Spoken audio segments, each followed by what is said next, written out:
take care of children? How do we take care of elder parents? How do we take care of our church environment or spiritual environment and work? And yourself. And yourself. I feel like we'll be accelerators to figure out how do I apply AI in ways that are super creative and then quickly adopt them and amplify its use in our community. So I feel like we as women are just ingenious at doing that. And that's what our communities can help. Make sure we don't stay on the surface level of this, but we really go technology 7 layers deep, in ensuring that our use is depth and breadth. Can we give a quick hand to the men that are in the room, please? And can we get a shout out for the ladies? Sorry, Jets. I can't just it's got to be equal. Well, if you're familiar with care.org or care, they just go by care, but a lot of times people are like, who's care? The website is care.org. If you're familiar with care, there's a lot of research that shows that if you can enable women and girls, the whole community will thrive. The whole community. All you got to do is enable the girls and get health care and education and all the services to the girls, and magically the community thrives. Okay?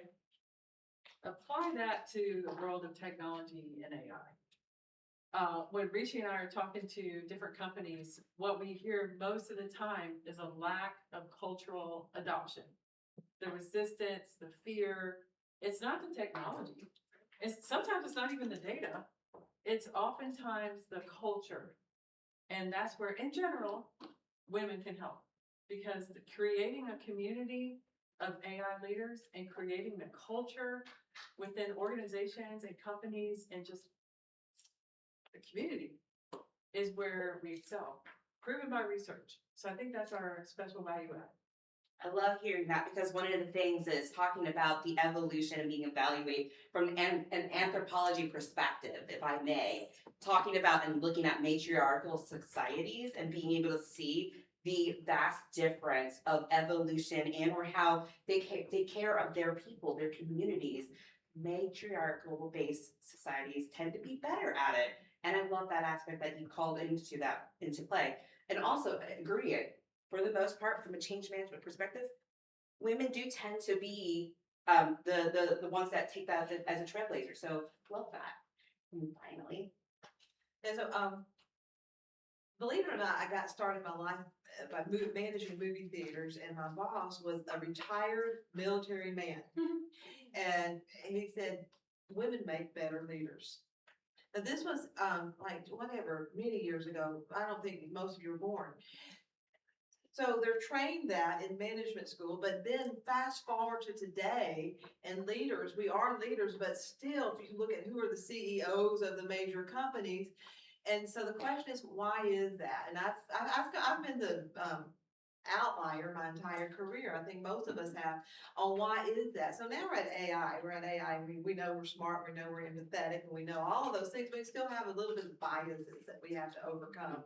And the only way we can overcome these biases is to own who we are, develop the agents, and to be frank, with some guys can steal your idea, call me, I'll tell you how to take it back. And because we've had to learn how to speak our voice, take things back, and now we're at a completely new world.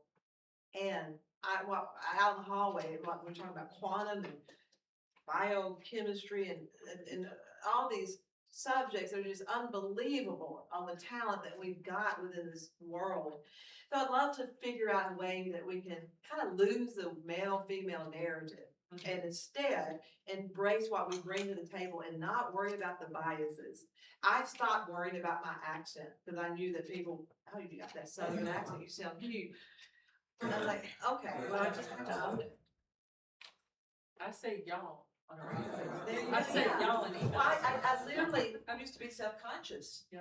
And now you get to a point where you're not self-conscious anymore. But anyway, we're at a great time to own the AI revolution and own who we are at the same time and step up and be the leaders that we are meant to be.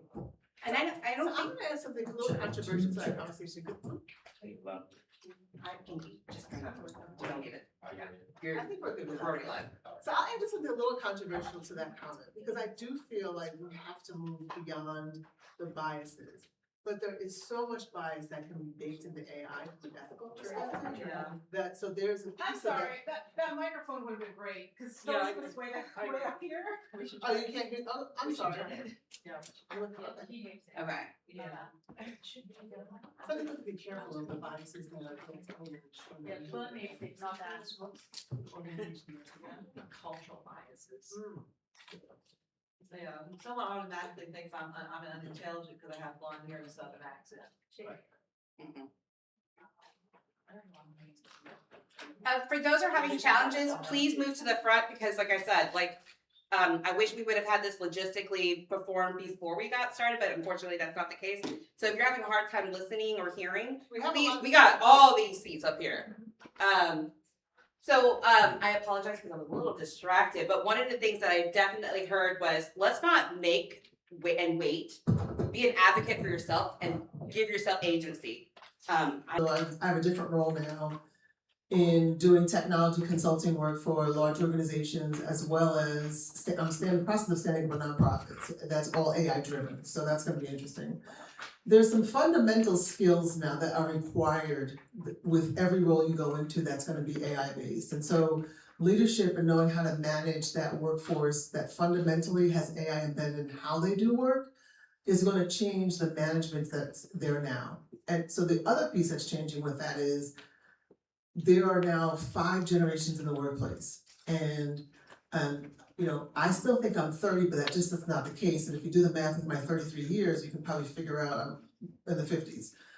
So we're gonna have everyone. No. She started when she was 2. But the point of this is that you're gonna have those who are in their teens, those in the 20s, 30s, 40s, 50s, 60s, all in the workplace, even the 70s at the same time, with not the same level of learning agility, right, and learn differently, but yet AI coming into the workforce. So the leaders are going to have to manage across all 5 of those cohorts, right, and their thinking styles, their learning styles, how they communicate, how they adapt and adopt.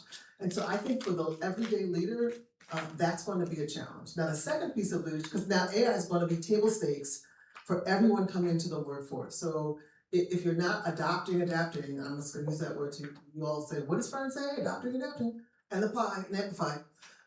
Then you're gonna be left behind. So that's table stakes. The second one then is how do you make it an organizational capability that drives transformation for your business? So the first one says there's a fundamental layer that will have skills. Everyone's gonna have base AI skills when you go into the workplace. The second tier is now organization driving that to drive transformation in your business, which is where you really get the accelerator. And so for those who are managing large businesses are gonna say, well, that's where the value really is. Absolutely, because that's where you're gonna save a lot of money.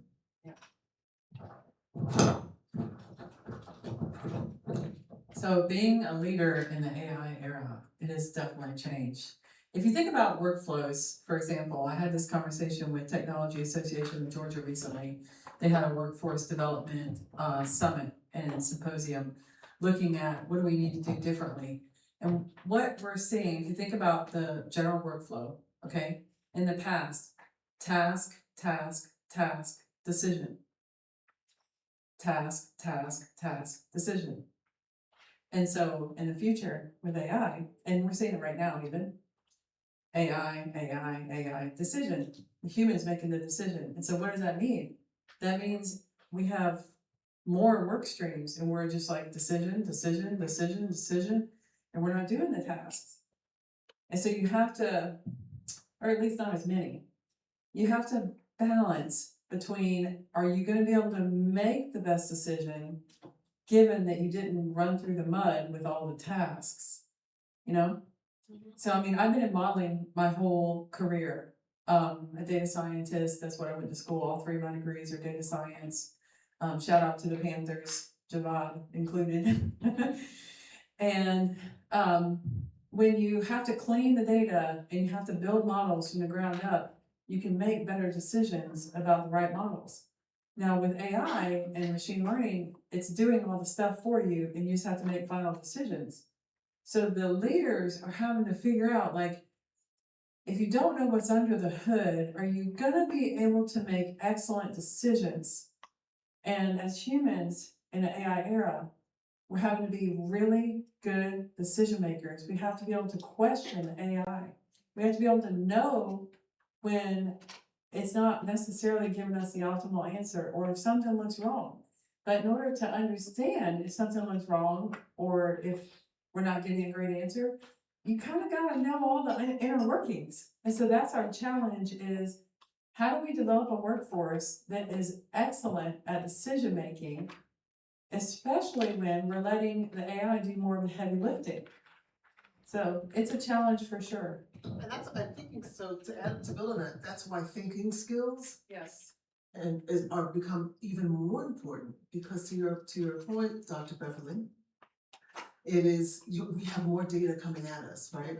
And if the menial work, the task work is done here, and there are errors in that, are you able to spot those errors, or say, you know what, I know enough about this business process to know that should not be spewing out that information, that number at that point, right? And I think that we're so racing to get to the outcome without checking what's in the middle. So you'll like this one, both you guys. What is cybersecurity #1 rule of effort? Trust but verify. Yeah. And people are not verifying, and that scares me. Or. Oh, yes, so I wanted to just add a quick remark, just to summarize that and make a point. AI is great, as everybody has said, but it doesn't replace the technical and the business acumen that we all need to make those decisions. So again, it will expedite and also increase your ability and accelerate your ability to gain on those skill sets, but make sure we always trust and verify. And so I agree with you, so we have to have the judgment. The judgment comes with experience, we're just not born with it. You have to go through things to gain that judgment. Right now, what we're facing from a leadership perspective is change management of people. And despite how cool we all know AI to be, in the workplace, there's the lack of desire to change. Or they don't have the frame of reference from knowing where you can go with AI. So we've got a new generation of AI advocates, and it's not based on age, it's the people who are embracing it. Then you've got another generation of who's not yet embracing it. So embracing it are those people that are fast, but you can make those mistakes. I go so fast, I make a lot of mistakes. And so I bypass my judgment. Like even in parking out here, I bypassed my judgment today, and I learned I could have done it free. So, but with that, our challenge is how to motivate the others to execute and adapt, maintaining that judgment, maintaining the speed of which we've got to go, and realize that every single day you're going to learn new stuff, and you've got to use that new stuff that you're learning. And some people just aren't going to make it. That's true. And I think as women, I think we would be great at communicating and reinforcing that, yes, AI is going to replace some of what you do, not you. And I think that's the narrative that we need to share and reinforce to address the anxiety that we all collectively have. Because I think someone says in 10 years' time, we're not going to need currency. Of course you would say that. You have all the currency in the world. But I don't think that's a true statement. And I think we need to figure out and reinforce there are aspects of our lives that are changed. Can't come back from that. But there are aspects of it that we will retain. And that's what we need to focus on and be damn good at those things. Okay. Anything else? Just to summarize, the boss of the future, you need to nurture and you need to hire great decision makers. All right. AI is evolving much faster than regulation. I do believe a few years ago, somebody kept referring to Tim Cook as Tim Apple. So this is an example. So for multinational organizations, because we have a multicultural audience here, and especially at UTD, we have a lot of international students. I want to make sure that I shout out to not just US-centric type of questions. So for multinational organizations operating across dozens of legal and cultural environments, how do you innovate responsibly without waiting for every government to define the rules and align on a collective that's the same? I can actually say I'm so thankful I took a law class now. When you learn how the laws develop. So the laws developed on precedents of something that happened that should not have happened. Regulation comes because we're doing things that we should not have been doing. We all just talked about having good judgment, and so, seriously, do we really know that 1111, we have to have a regulation to tell us a bad password? And so we should use our judgment, so that's how I always operated, is I look at something and say, what bad can happen? And then how do I keep that bad thing from happening? So I put it in a simple framework, and I have been heavily regulated. I've been in the banking and healthcare industries for a long time, and we have to think of what bad can happen, what the consequences of our actions are, because the regulations are always going to have us jump in multiple directions based on regions. And so if we can support our risk-based decisions, then we can support whatever regulatory new thing that comes out. Yeah. I think, we don't like the word governance. Isn't that an awful word? Governance. And if you happen to be in compliance and governance, we love you. We love you. You protect us from ourselves. We feel sorry for you, but we love you. And I worked for utility companies for almost a decade and have worked with many financial services organizations, and Equifax is my #1 GSU client, and we have plenty of clients that are regulated. So it's kind of hard to imagine, but actually if you set your system up properly at the beginning, you feel like you're having to slow down, but you're actually speeding up. So governance is a way of speeding up. If you get your systems in order and you create the right templates and you have the right frameworks and you have a standard and you have a committee that's not all the same IT people, that it's multidisciplinary, and you set these structures up in advance, you can actually govern to accelerate, not to slow down. So I think that's the key to it.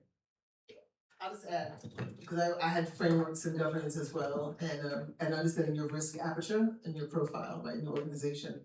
So all the things that you guys have already said, I would echo that, so I'm not gonna add anything more. Okay. Ditto. All right, so then I'm going to ask one last question and then we'll open the floor, so get ready. And then I don't know if the mobile mic is actually gonna be fast. I don't know if you wanna test this really quick so that we can then include our audience. So the last question that would come from me is, one of the biggest barriers, and I'm assuming many of us here are students or in transition, one of the biggest barriers people face is the experience paradox. You need experience to get a job, but you need a job to get experience. How can aspiring AI and cybersecurity professionals create their own opportunities to gain hands-on experience, build a portfolio, and demonstrate that judgment and capabilities to prospective employers? Ooh, pick me. Pick me! Dr. Okay. Beverly. Okay, so here's the thing, y'all. I've been in this field a long time. When I started in 91, it was decision sciences, and my parents made fun of me relentlessly. They're like, oh, you're gonna be a decision scientist. Like, yeah. And now, y'all, there is really no reason. There are so many opportunities for you to gain experience before you start a job. There's all kinds of data camp. There's Data for Good hackathon that's happening pretty much right now. I think there's another hackathon that's happening. I mean, there's hackathons every month. And if you can't find one, you're not looking. But if you need help, you can always reach out to me, Beverly Wright, on LinkedIn. So hackathons are definitely a way. There's tons of self-learning options. There's opportunities for you to work with nonprofits. There's just so many opportunities for you to put your information out there and to work on open source data. We had a showcase recently among our undergrad CIS students that are part of what's called a PATH program, Pathways for AI Training and Hiring. And these poor kids, we picked the top 20 and we put them basically in a firing line in front of a bunch of hiring managers. And we said, okay, y'all get to pick one project to talk about. Okay, these are juniors and seniors in their undergrad program. And do you know that of the 20, 18 talked about projects not even related to their coursework?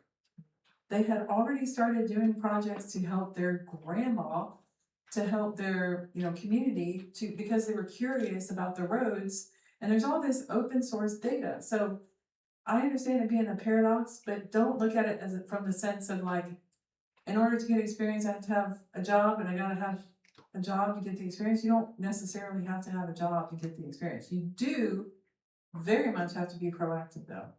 It's all about perspective. Yeah, and I'll add to that, you definitely, there's so many opportunities out there. Take an old retired executive like me, not retired, who's looking for help and free labor, and then you could put that on your resume. Vern that you- Johnson on LinkedIn, That you, guys. you work for an executive in a Fortune 50 company who's in their next chapter of life. I mean, that's experience. So I did hire somebody who had looking for a job, and I said, you know what? I trained her how to do AI.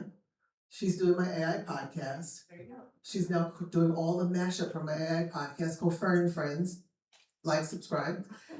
And now she can put that on her resume that for the last 4 months, she's now the producer of a podcast and she knows how to create AI capability that's actually out there on YouTube and LinkedIn. It's a skill she didn't have in February. And so she just said, hey, I'll learn it. And now I'm paying her for it. So, and she's not getting paid a full-time job, but it's a little bit of money. So you have to get super creative. Yes. The other piece that I would also offer is when you're doing things here in school and projects, you've got to turn what you're doing into what the outcome and the value is. Because leaders like myself, we don't understand the tactics, but at the end of the day, what was the value it brought to that initiative or to your business or to your project? And if you can talk in values and outcomes, yeah, we want to see how you got there. But if it didn't get to anything meaningful and tangible and substantive, then we're like, okay, that's nice and interesting, glad you learned. But if you can take that language and say, I was able to reduce meeting time by X, or I was able to reduce number of tickets by Y, or we sped up this process by Z, and therefore it saved us money, those are the things where leaders will say, oh my God, it can be applicable. So just think about your projects and your learning and how you can transfer that experience to showcase that as we move forward. If I may just insert some facts really quick, some stats. I just saw a report that says 75% of resumes do not get seen on applications. Add on top of that, when you finally hit a human, they have probably about 7 seconds to know if you're on the coal pile or the keep. So when you have that opportunity and you cut through the door and get to a human, you better make damn sure you're talking about your outcomes and the value of your contributions, not the tasks that you did. I don't need to know that you cranked out and looked and created all these SQL queries. What was the outcome that you did? Because I'm gonna go a little nerdy. So if you're watching a zombie movie, you want to watch character development, not character development. So don't lose your people by having other things that they have to wade through before they get to the cool shit. Get that cool shit up to the front, get their interest so they can have a conversation to talk about what you did and the impacts you made. All right, go on. Yeah, I'm gonna echo this thing about Fern's LinkedIn site. You just follow her and go to her events. And why? You will never be discovered if you're hidden under a rock. Oh, yeah. And you're not going to get a job by hanging around your peer classes. Your job's going to come by hanging around lots of all kinds of different people. And cybersecurity, we've always had a shortage of people. And so I would go through a McDonald's line, and the way that person treats me, and they're in high school, I'm like, that's gonna be a great employee because of the way they show up. It's not that you should have to show up in the designer outfit, it's the way you show up by staring at someone in the eyes, the way you talk to them. You become a polished person for all demographics, and then you stand out. I had a lady when I was at NetOut. She posted on LinkedIn, how do I get a job in cybersecurity? I just got my master's in cybersecurity and I've taken this course. And all these people that were working for me were saying, well, go take this course, go do this, go do that. And she never once approached me. And I said, try me. That's all I did is try me. She saw that, stopped her car and sent me a message. Okay, but she responded. And now, she's in a really good position at Wells Fargo, and it's because she just did it differently and showed up well. Nice. And I will encourage you guys to follow all these ladies. Fern is involved in a lot of different tech events as well. So again, if you are hiding under a rock, which I don't think you are because you're here today, go and meet the people. go and show interest. Share all the cool stories that you have. With that, we're going to transition to audience-based questions. Who has a question for our esteemed panelists? All right, we'll start with Megan. You want to come up and Oh, you gotta or get on the microphone. I can start. Okay. All right, I won't be able to hear. Why don't we go ahead and start a line? This way, everybody, so we can be all inclusive. So if we can get a line started over here with the questions. As a woman in technology, going through your career, as you guys have obviously become very successful throughout, can you share a time that you weren't taken seriously because you're a woman and how you overcome that? I'm sorry, we got to end in about 10 minutes. Just one example. Just one time check. How come being a woman? Well, I've had to overcome being a woman, have to overcome being a lot of things. How I overcome it is, believe it or not, I literally every morning had to get up and listen to. I've got more self-help books. I even have a book on how men think, and I have another book on how to work for your boss if he's stupid. I have read more books trying to find myself and to fix myself. And I was at AIG working, and this lady said, "Mignani, you're not broken. Just because you're a woman, you're not broken." And that was my wake-up call.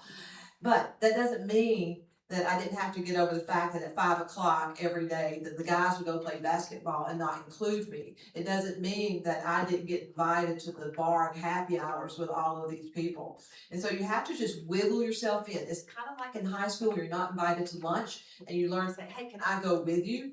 I just had to inject myself and, "Hey, can I go with you? Hey, can I go do this?" And yes, I thought to be successful in Dallas, Texas, I had to play golf and watch the Dallas Cowboys. And to this day, I'm really not good at either one, but I do love the Dallas Cowboys club. I'm a pretty happy person, like, it's annoyingly, like I'm skipping around all the time. I told my boss this morning, he reached out to the intuitive boss, because again, I have two bosses, but I told my intuitive boss this morning, I'm like, you can be around me this morning, but I'm in a really good mood. So be careful. So sometimes I think my kind of bubbly energy makes me look like a bubblehead or something. Like, don't forget I have a PhD, y'all. I'm pretty smart. I'm like decently, But what I have found, okay, y'all listening, because I want you to really hear this. Don't try to prove yourself. Just listen. Just listen. I found that the less I try to prove myself, because when I was younger, I was just like, oh, spewing off a bunch of smart stuff. It's like, I don't need to do that. Just actually listen. And somehow they take you more seriously. So I'll add to that. I don't know if y'all could tell, but I'm also Black. So there's another barrier we gotta deal with there. And I was in management fairly young, and so I wasn't taken seriously at all. And it was in the tech space where they were like, "What are you doing here? We're not expecting to see a woman or a Black woman in this space." So you know what I did? I delivered. Yeah. I just let my work speak for it. I delivered. And then people were like, "You know what? Fern's that GSD girl, gets stuff done." And if you know I'm a New Yorker, it's another word, but I won't do that because we're taping live stream. Just deliver and let that speak for you. And I think we've already heard from the ladies here. At the end of the day, you are enough. Yes. Point blank. And not everyone will get you or like you, and it is okay. Stand on your morals and your values. Learn, be a continual learner. Do good every day and move forward. Yes. And you know what? I'm not overcoming being a woman. I am a woman and I'm proud to be her, and that's what I'm bringing to the table every day. All right, next question. And it's just a time check. We got 5 minutes. Hi, I'm Steven. I'm a senior here at UTD studying business analytics. My question is, with AI determining insights through existing methods and reasoning, do you feel there's a lack of quality, innovative decisions? She's like, data scientist? Do you want to? Actually, I see a lot of things I would have never thought of. Yeah. Yeah, I'm seeing a whole new world of stuff, and like, wow, why did I come up with that? So I see the opposite. Yes, I would agree with that, like, I don't see a decrease in innovative decision making, I kind of see more of an increase. Yeah, I see a complete abundance, and I think it's the cross-pollination of things we never could have thought of before. And I think you talked about it, and when you opened up how these majors are coming together. That's proof that there's so much more we can create in this space than we thought 10, 15, 20 years ago. So I think it's an abundance. I think what you're probably observing in coursework is a little clinical, so it's very contained. And so out in reality, it's a little bit more wild on this. Yeah. So, go on. Hi, everyone. Good afternoon. I'm Heather. So it's not a question. This is just motivation. So being a tech and woman, as well as you ladies have, is I want to motivate you because there are people in countries that have already done AI and they know the repercussions of AI. And being women, I get the creative part, but I think we're better organizers in general. So if you have the platform, which you guys do, you have the audience, is encourage these men that are making the decisions when it comes to AI to make the correct decisions that revolve around our nature and our economy and things like that for. So as I said, no questions, but just encouragement because you guys all have the right platforms to encourage men to make these right decisions. We talked about data science. This is where I would use women power for that. Thank you.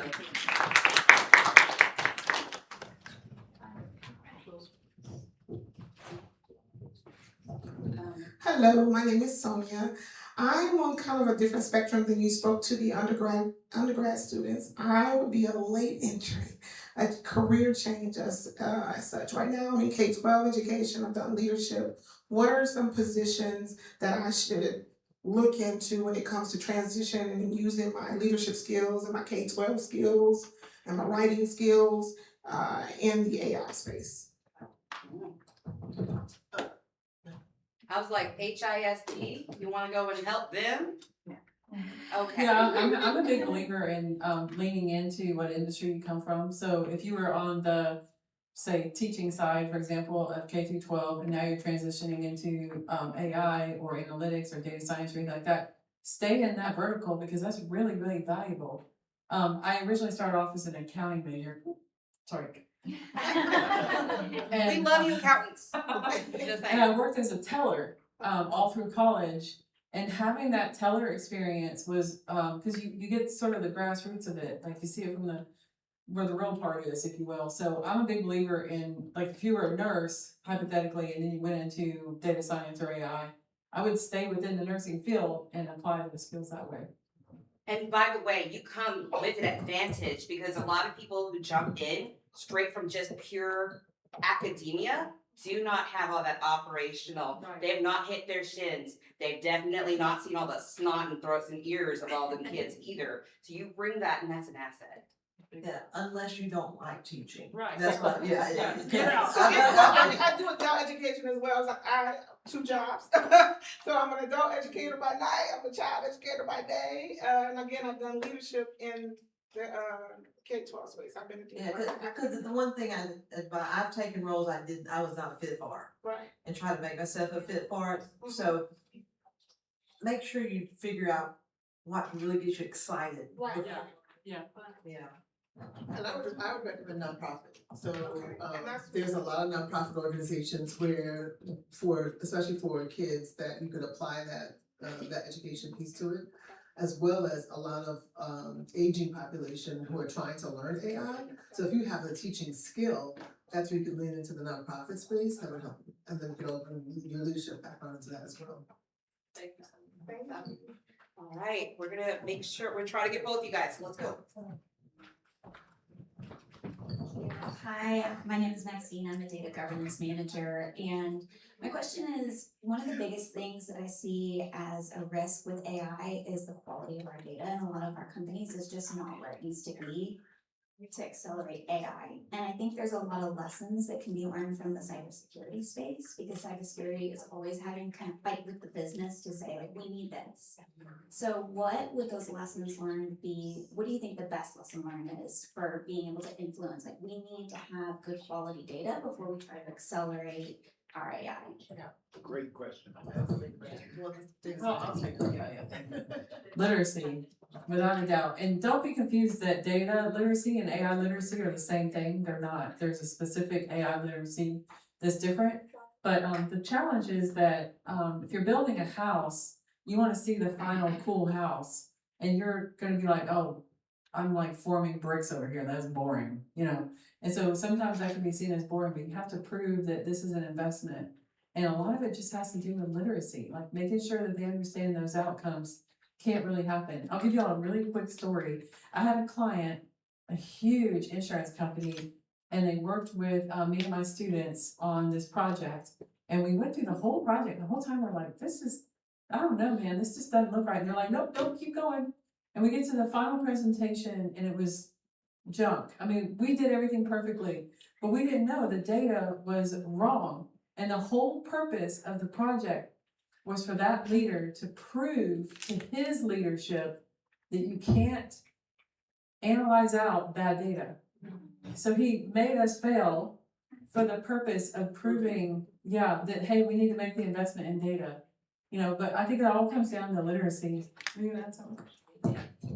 On the cybersecurity side, no one likes us.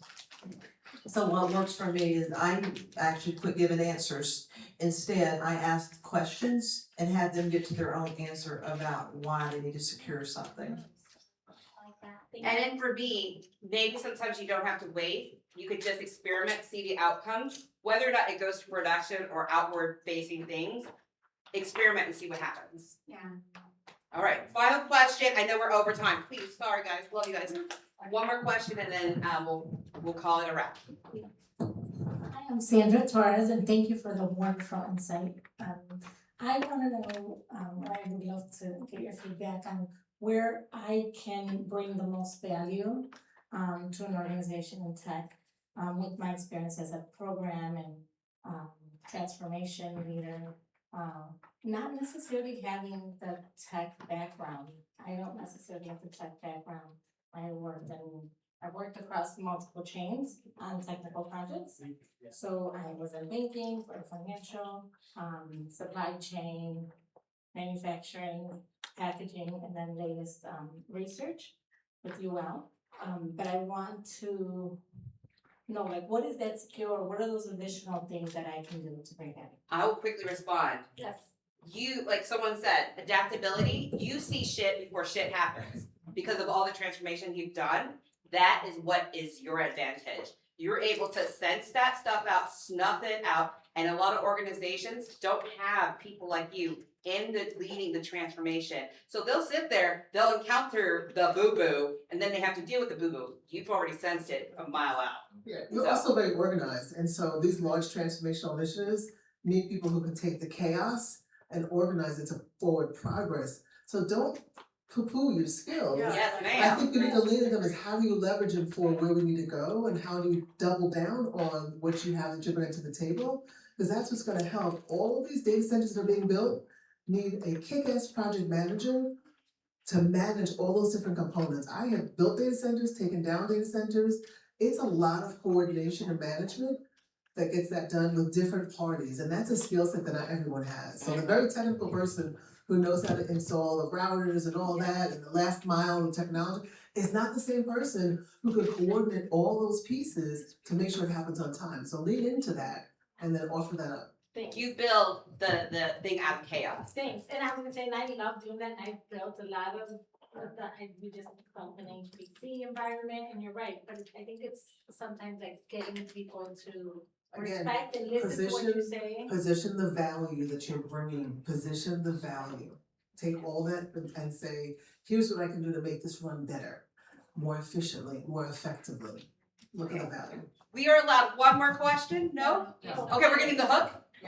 No, Okay. Tonight, Okay. All right, anything else?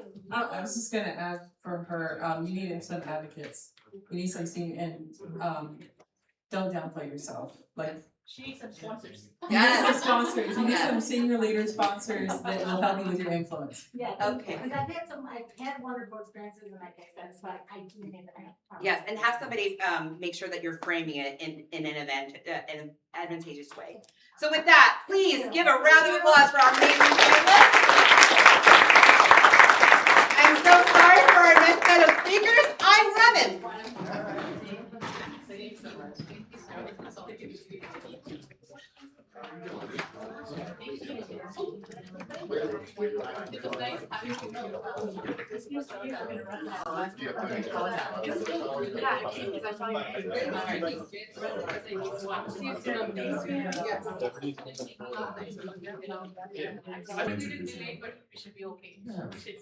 We'll be fine. You guys can kick us out whenever. We just talk. Yeah. The mics have to be transferred to each. We got Thank you. Chandran Kochar, I'm the CISO for City of Plano. For some reason, I feel this session should have been before the lunch and not after the lunch, but I'll try my best.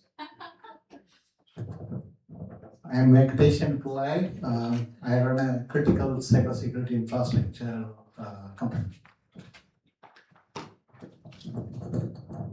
We have successfully emptied out the room. The room was way fuller for the women.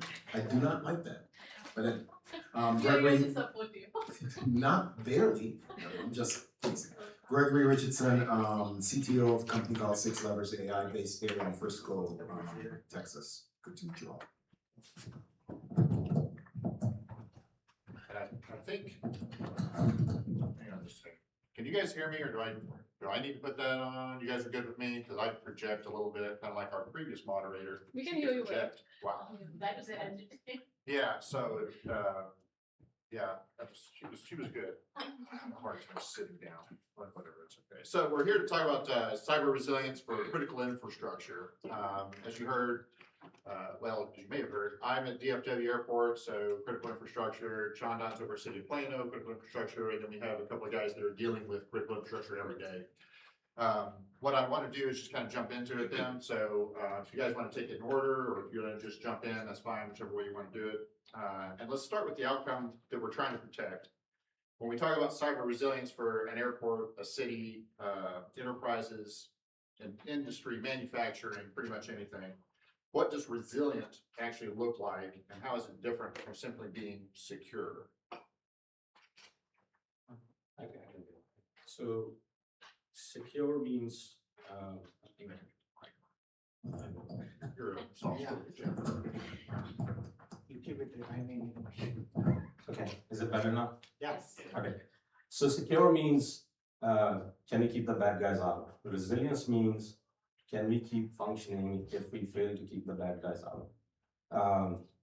If you really look, security is control state. You talk about the assets, identity, network security, intrusion blocks, hardened perimeters. Whereas resilience is an outcome. If our security controls fail, can we still keep the functions running, the mission critical functions? So what does that mean for a city? For the city, it means, can we still keep the 911 dispatch up, right, which is the most critical function? Can we keep the traffic lights operational? Can we keep the SCADA system and the water pump stations operational to provide clean and safe drinking water to the constituents? I'll give you an example. So our SCADA system or the water pumping stations are completely air gapped, which means if, God forbid, we get any ransomware incident in any part of the city, there is no path to the control system that controls our water station. And that's the resilience by design, not by choice. That being said, the requirements such critical, whether it's an OT, airport, cities, enterprise, there is no promise of zero compromise. What as a security leaders, we all focus on is to promise that no compromise will turn into crisis. And that's the real design goal when you talk about the critical infrastructure and the resiliency. Bounded by the isolation, segmented networks, direct recovery path, and continuity of the services that our citizens depends on.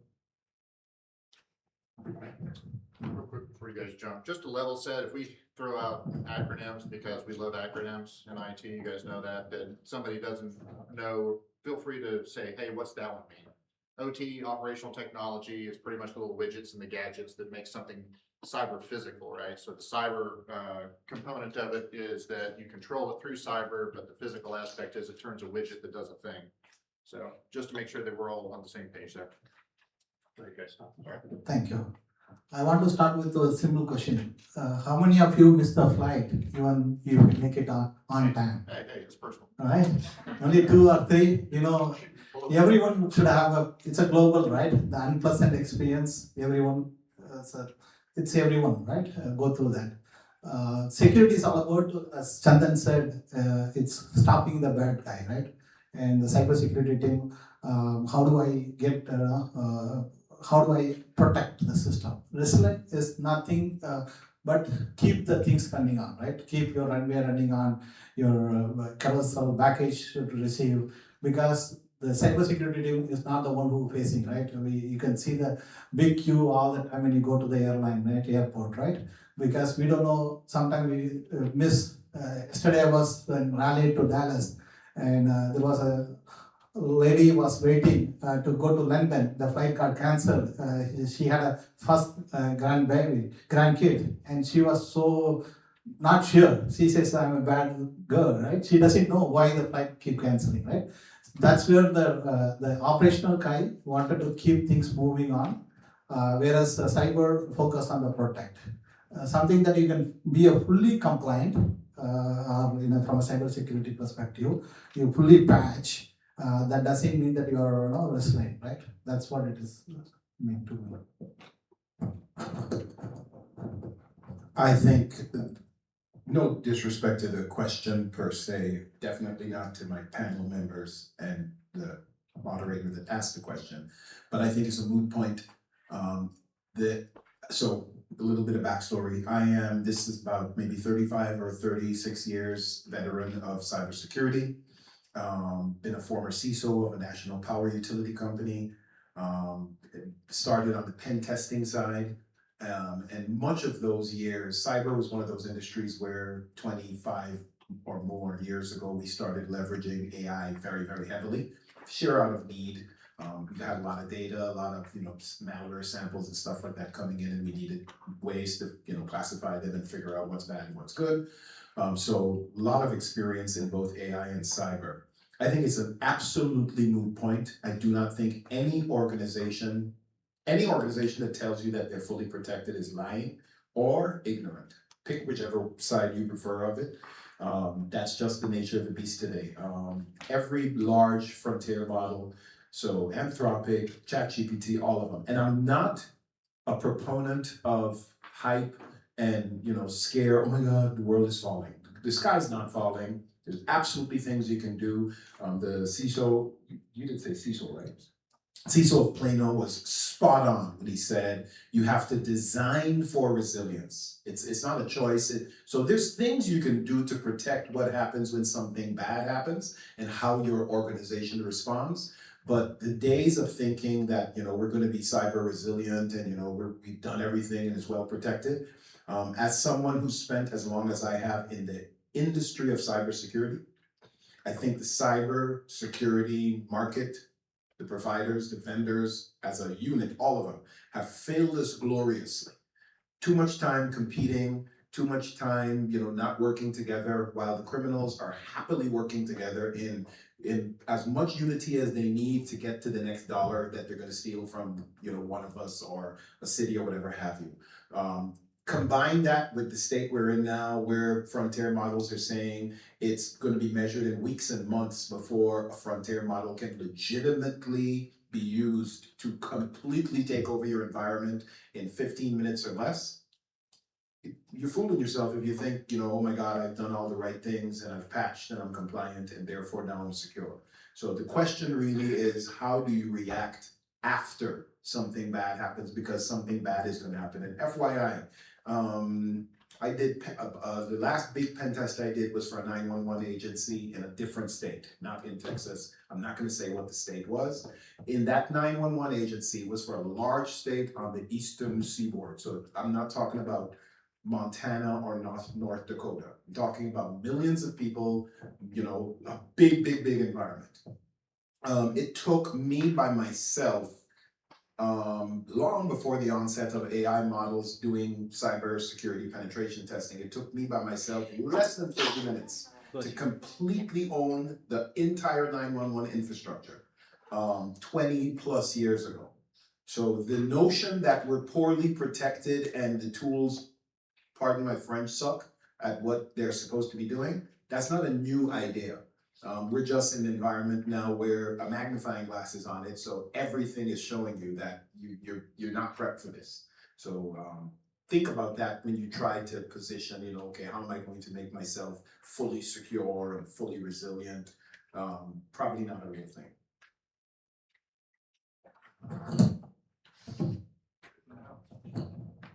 So critical infrastructure organizations often depend on aging technology. I know that we've got several terminals. If you guys have all flown through DFW or at least been through there picking somebody up, you know that Terminal D, which looks the prettiest, it looks like it's the newest, is actually 20 years old at this point, 22 years old.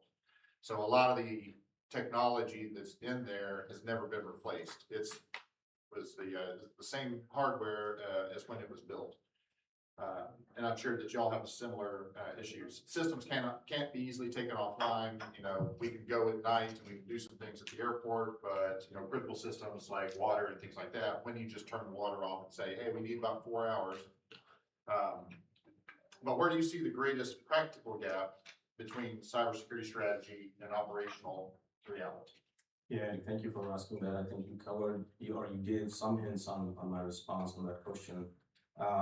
You know, you cannot patch what you cannot take offline, and then you cannot protect what you don't know exists in your environment. So 2 or 3 themes that constantly comes up when this question is asked is patch cadence versus uptime. You know, best security practice say patch faster, right?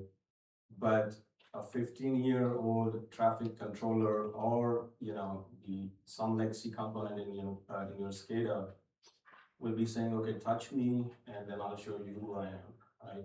It'll bring down that intersection, or, you know, lift station will go down. And like you said, you know, no autonomous patching or any, you know, vulnerability programs can fix this problem. What you can do is, you know, apply some compensating controls. You know, isolate, ring fence, segment that sector, you know, do some virtual patching at network layer. And then narrow the scope of access, you know, for those environments. The other piece is air gap. I did mention that, you know, luckily our water pump stations are fully air gapped. But when I look across the industry, you know, something will always be there, whether it's a contractor or a vendor, you know, who will plug in their laptop into that environment to do some patching, or unsecure or unencrypted USB drives, you know, used to do some firmware patches, or, you know, cellular modem or DSL router. Back in the day when I was with Booz Allen, and I'm not gonna name the clients, but I got to work on 2 cyber attacks, big cyber attacks. You know, one was on the big pharma that got attacked by NotPetya, and the other one was a meat processing company. The first one, yes, I know the pharma company. Yes. The first one was the attack vector was the USB drive. You know, they were trying to do some updates, and then the Windows had some WSUS service that propagated that virus very quickly.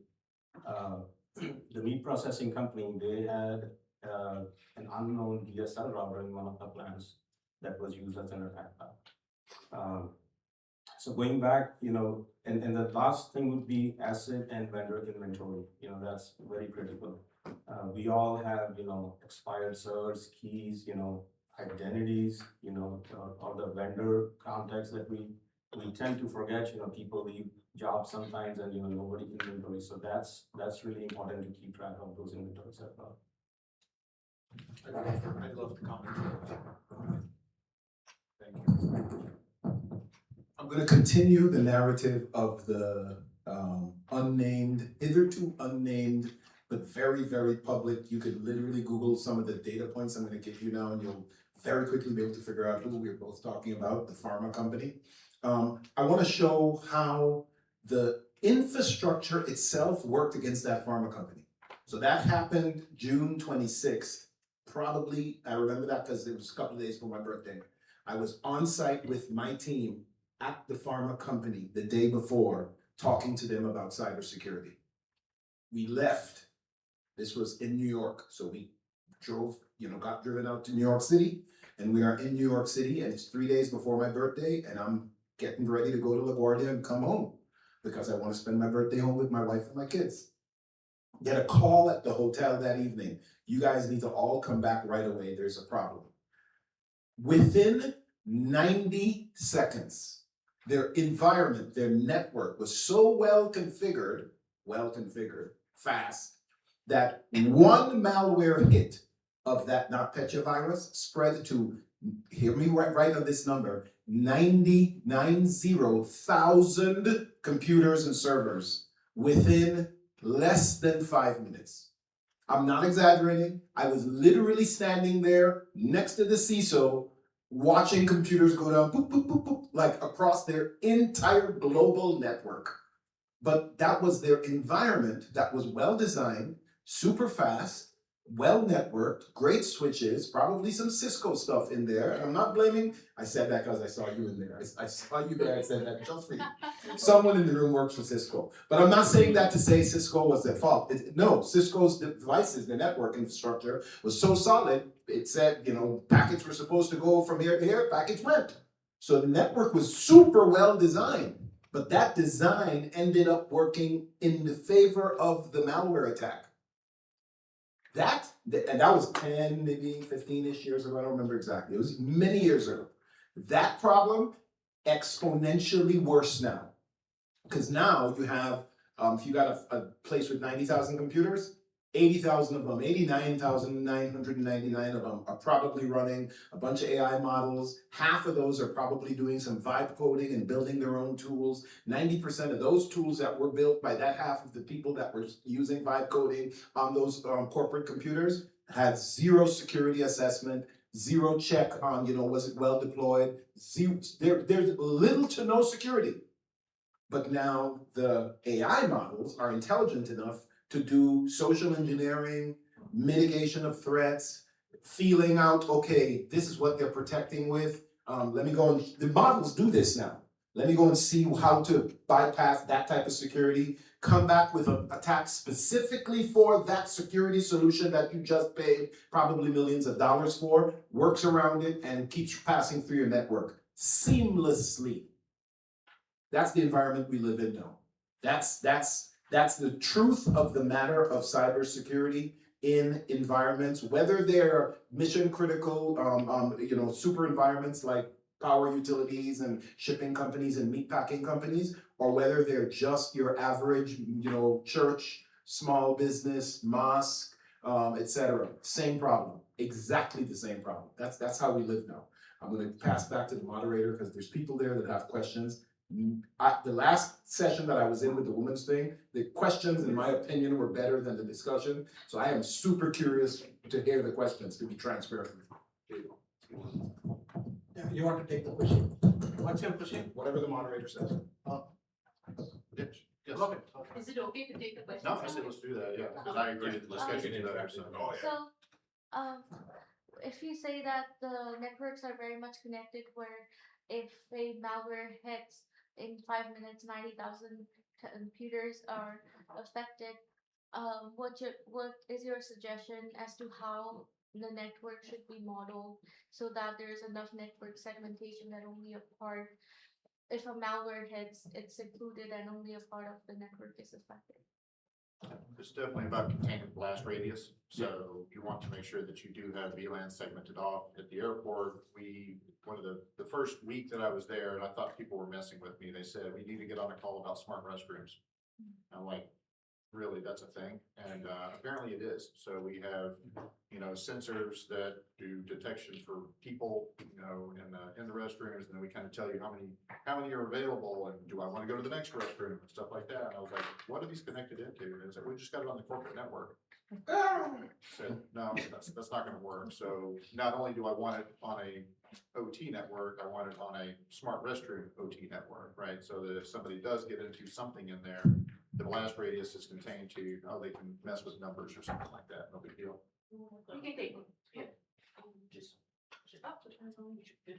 Good deal. Then we only have to show two there. So, yeah. Respectfully, I think you're asking. That was weird. I think. No. Hello. Hello. Suddenly it's not, okay, there we go. Respectfully, I don't mean this in a bad way or a derogatory manner at all. You're asking the wrong question. Because network segmentation, while needed, absolutely critical in any big network, any moderately sized network, you better segment it. It doesn't solve your problem though. It doesn't solve your security problem. It's good for management. It's good for traffic control.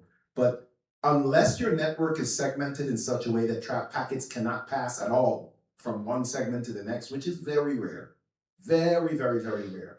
By design, the network wants to pass the packets to anywhere packets are allowed. And the most rudimentary malware, including one from 10 years ago, like NotPetya, is designed to look for what are the things that I can speak to from this network. And it'll look for routers, it'll look for switches, it'll look for a server that has a bridged connection, and it'll go and affect that one, and now boom, that's how it made the hop. So that 90,000 network, it was global. Like all of Europe, most of North America, it was a humongous network, super segmented.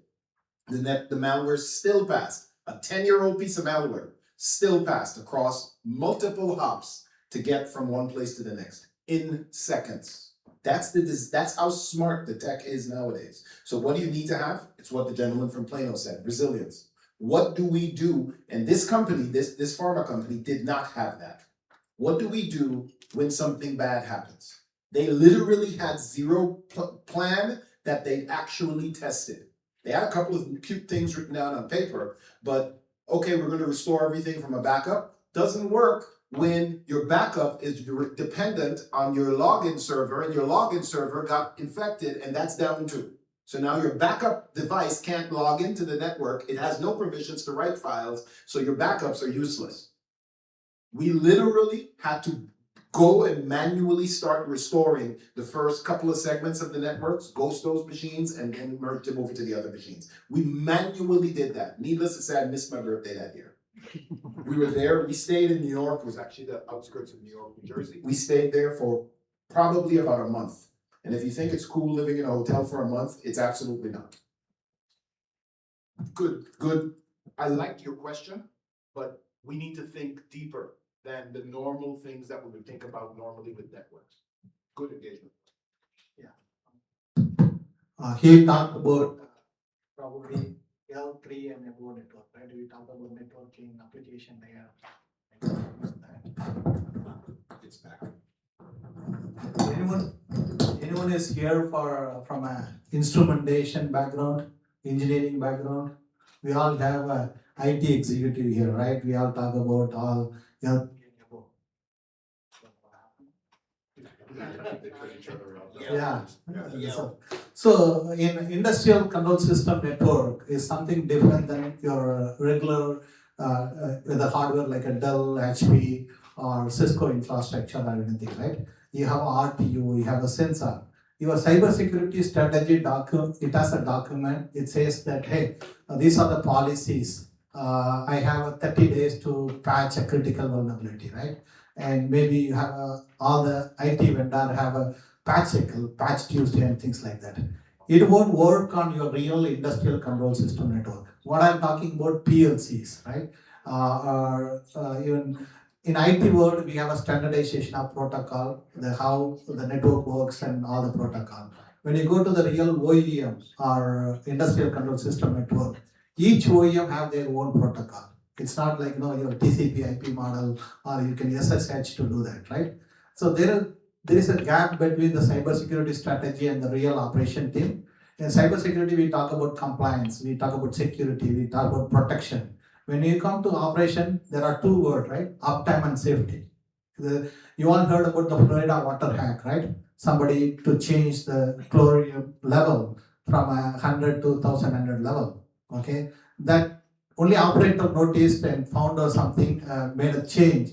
That go if the citizen going to drink those water, people get to faint or a lot of other health issues. So you have to look into the two way before L3 and after L3, right? So we have very good control process. Everything works on the L3. You cannot go and change your reboot your PLCs or sensor, right? Even if it is a manufacturing pharma, right? A big production line, and your packaging, the continuously go on there. It related to the safety and uptime. So we need to have a integration between the cyber security team and operation team, rather than the cybersecurity team go and tell operation team to learn all the jargon word that they are going to use in the cyber world. Better the cyber people learn about hey, what is uptime, what is the safety, right? There is some gap between there. Yeah, I think we have spent enough time on the segmentation, so I'll be real quick. There are plenty of companies that offer segmentation. I think they had like micro segmentation, nano segmentation, so many different flavors. But I haven't seen a true segmentation, which is done with 100% success. And the reason is because it's not the security person's responsibility only. When you talk about segmenting, you need support from application people, database, and other teams. And I haven't seen a single application person who knows all the application flows, ports, protocols, processes that their applications run on. They don't have any clue. They are busy on developing applications. So it's really challenging when it comes to deploying 100% foolproof segmentation. There is not one that exists today. One thing I want to add. One of the question was the aged infrastructure, right? That's where the deviation went. We talked about all the attack and other things. We have a life cycle management, right? You buy a laptop or any server hardware, 3 to 5 years, you replace it. The industrial control system network, the devices are not like a 3-year, 4-year, 40-year old, 50-year old. Even the OEM are coming up with saying that, hey, we don't want to do the e-waste or landfilling. I'm going to do the chip level repair to keep your PLC communication module running forever, right? So it's not like those systems are not designed like have a resources like an IT system has it. It has to have a different strategy, a different way of looking into how do we manage between the cyber security and the operations. There's a question. Yeah. So we're a 5,000 people global operations company. We focus on contact center, customer service, digital marketing, and a number of things all over the world, right? 2,000 of our people use Cloud today for various things. They upload PowerPoints, they create presentations, they monitor calls. They have a lot going on. So instead of going back 20 years ago, what I did, I want to understand maybe 2 or 3 things going forward. How can we think about cybersecurity? My cybersecurity leader is right here. So he's thinking about how can I protect my customers' data, my data, and we've got plenty of people using Cloud today. So if you can help us understand the aha moments you've been through, that would be fantastic. I think it's timely what it's doing right now. I think our putting the mic down. I think our problem is less AI and cybersecurity. It's clearly more microphone centric. That's neither here nor there. How many people does it take to solve that problem? Right, exactly. Great question though. I want to make a distinction really, really, really clearly. And I'm not suggesting you did this, but most clients that I talk to today tie together their usage of AI with the risk of AI. Those are two very, very, very different things. The fact that you have hundreds of people, thousands of people using AI is probably in your environment a good thing. It's probably increasing productivity. It's probably helping you do more work. That does not increase your security risk at all, candidly. At all, yeah, I'm purposely being harsh with it, because Claude, for example, Claude Cowork, ChatGPT, Gemini, let's go crazy, even Kimi K3 and DeepSeek, which are Chinese models, they're web-based apps. It's not very much more risky than using Facebook or Instagram on those computers. They're maybe a little bit more intelligent, but by design, those apps don't have magical access to all of the data on your computer. If you're sharing your Google Drives and your corporate, then that's a different conversation. Which we do nowadays, just to be clear. We That- do give access to clouds to go and look at our repository, all of our proposals, all of our finance. So there is a lot of people who are doing that these days. Read right or read? Both. Yeah, that's a risk. And that's why I was It's not a asking- bad risk, but that's a risk that clearly your company has taken a thing up. But that's the same thing as giving Dropbox or Google Drive access to a folder to go and look at it. It's no different. The fact that it happens to be an AI tool, and nowadays that line is blurred. Most tools are AI tools. Google Maps is an AI tool. Like, we could go on and on. The problem isn't that you're using AI. The problem is, how do you secure an environment where it's so uber connected and everything is kind of talking to not just itself, but also the public internet? I mean, Claude and Gemini has the access restrictions that we read in the legal. Correct. Yeah, Claude so and Gemini, but not others. I was looking for anything that's more advanced. We do the standard RBACs and ABACs and all of those things, right? That's all almost a default. Saying, okay, what are some of the things that y'all have been through, because y'all are core cybersecurity experts, that we should think about going forward, future forward? I'll give you two things that, in my opinion, will shift the landscape of your security awareness and what's going on. One, and both of these came up in the women's discussion beforehand.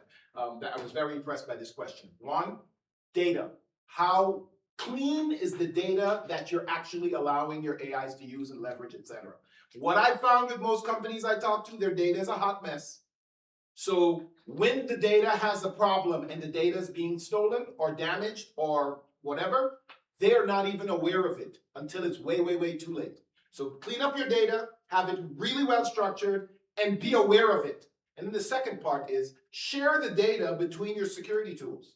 If something bad is happening on your endpoint side, or your data side, your DLP side, or your network side, those platforms should all be communicating with each other. Because an attack, let's say it starts on the Claude side, Claude goes crazy, and I'm gonna talk about that the next time. I don't want to talk too long now, but someone asked me about AIs going and hacking on behalf of themselves, just doing, breaking out of the box. Someone asked about that later, because it's all the rage in press right now, but park that for now. Get your data really well under control, know where it is and be aware of it, and allow your security tools to share data with each other securely. Hey, if something happens on the firewall side, I want to know about it, because the firewall is probably going to lead to something happening on the endpoint side, and vice versa. If Claude does go crazy and start attacking you, it's going to start on the endpoint side. The first thing you're going to see is traffic going out to somewhere. If the two things are not talking to each other, you won't know until, who is this company? Target. Target, that they were my client before they after they got hacked. My apologies. And we were telling them, there's problems there. You guys should look out. When Target realized there was a problem? When we found data of theirs on Chinese servers 8 months later. We brought the servers, dude, this is your data. It's on a box in China. Oh my God, yeah, we have a problem. Yeah, it shouldn't have taken 8 months, bro. And that hasn't changed now at all. But I'm gonna shut up. The simple answer is math or not first. Right? That's all. Other one is, if you ever going to have a meeting with the Greg, you prepare for the cyber attack, okay? That will happen.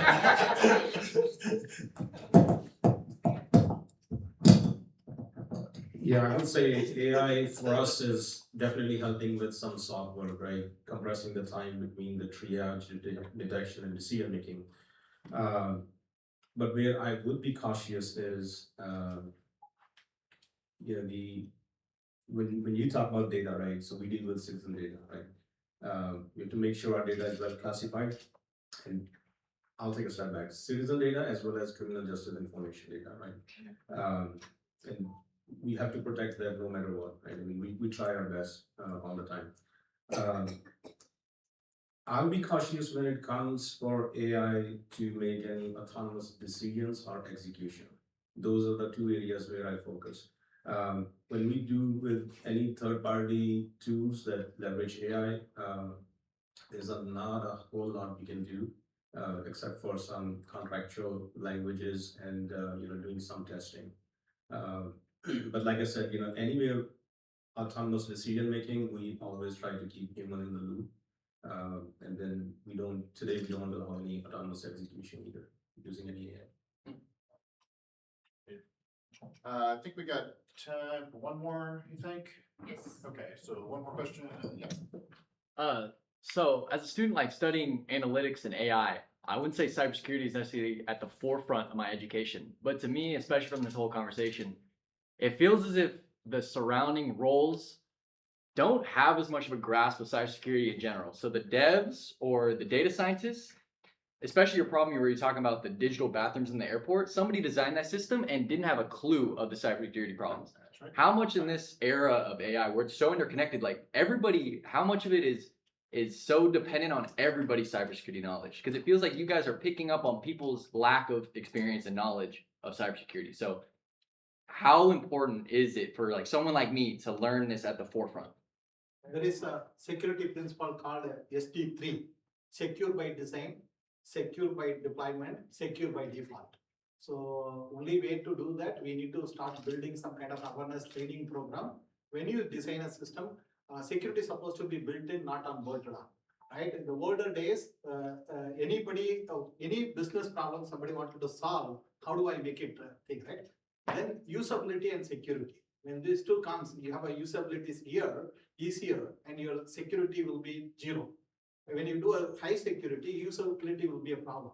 So the only way we can do that, integrate, I'm a professor in Colin College. Nowadays, all the curriculum have integrated cyber into that.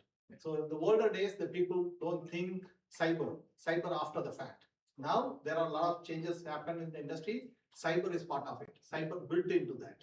So you have a module, you have all the big companies, they have during the design phase, they need a cyber security team blessing. There will be architect, you need to have a sign up from them even before you deploy it.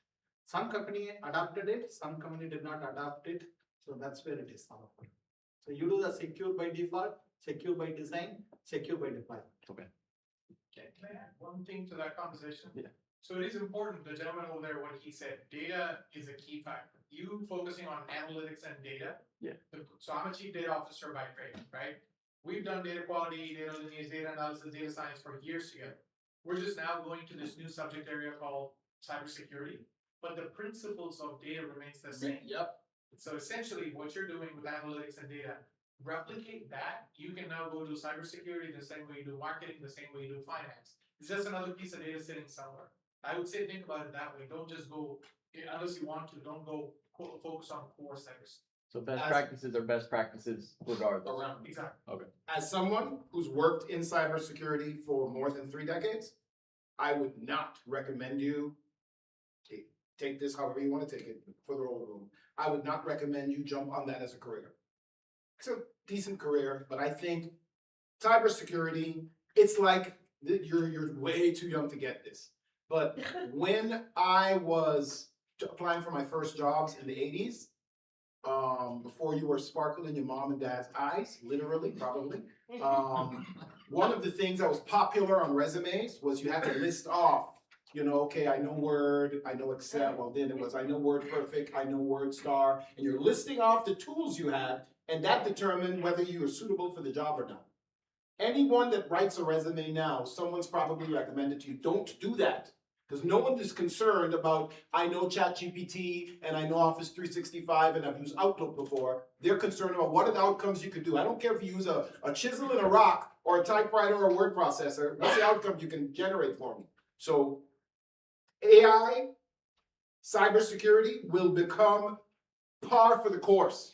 Like if you're not thinking from a cyber perspective, if you're not thinking about how I can apply AI to whatever problem this is, where does AI fit well, where does it not fit well, the whole market is probably going to fly past you.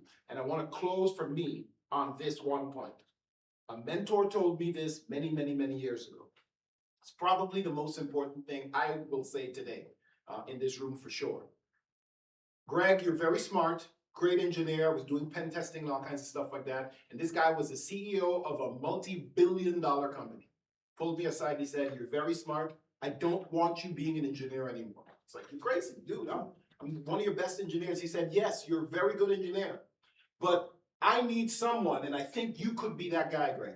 And I'm suggesting this to everyone in the room that's at that level where you're thinking about careers. Whatever the career choice you're going to lean on, think where you can communicate clearly whatever your career path is and whatever the things you're working on to the people you're speaking to. My mentor told me 20, 30 years ago, Greg, stop being an engineer. I want to send you when Experian gets hacked, you're the guy I'm going to send to go and talk to the CISO. You know why? Because all of my engineers are going to talk acronyms and EDR and JBL and all kinds of crazy terms. You're going to speak English to them. I want you to focus on speaking English. So go walk into a room, figure out, okay, is this a CFO? CFO wants to speak value. Is this the CTO? Oh, he's going to want to speak technology and operations of that technology. Is this a CISO? He's probably going to want some of those acronyms. But speak to the audience that you're in the room speaking for. If you master that, that has probably been the thing that's brought me the most career success and financial success than anything else I've learned. Being a great pen tester was cute. I used to get paid $50,000 a year. Being a good engineer, you know, building out cybersecurity tools was cute. I was making $80,000, $90,000 a year. Learning to speak and be able to communicate with that audience, with the chairman of JP Morgan Chase, who's a billionaire, Jamie Dimon, super smart, but not a tech guy. And if you walked into his office with tech acronyms, he will literally throw you out of his office and say, get out of here, I don't want to have a conversation with you. So being able to speak to that level of smart in whatever language that level of smart wants, that's probably your path forward. That's to you specifically, but thank you. It's probably relevant to the whole world. We're gonna have to close it out, so any final comments from you guys? No, I would say for the students especially, right, I mean, things will change and things will change constantly. That's the rule of the law. Don't get bothered about, what's going on. Just keep your focus, do what you're doing.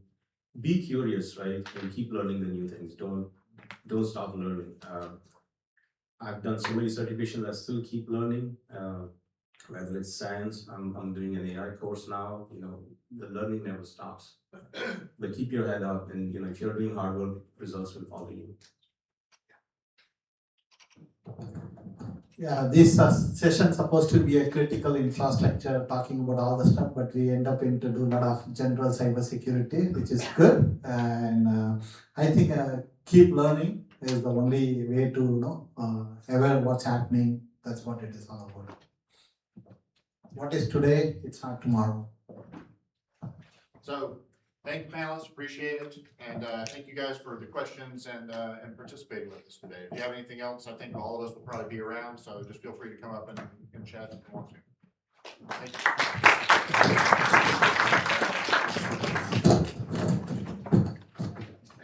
Thank you. Thank you, the panelists. Thank you, everyone. We have a short break. We'll be back here at 3 o'clock.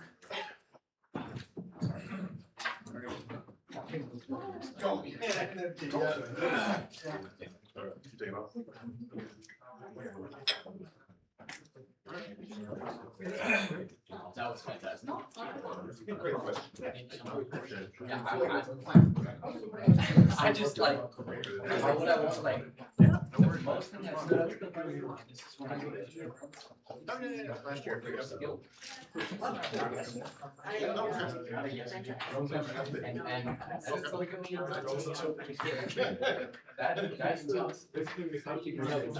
come from military. So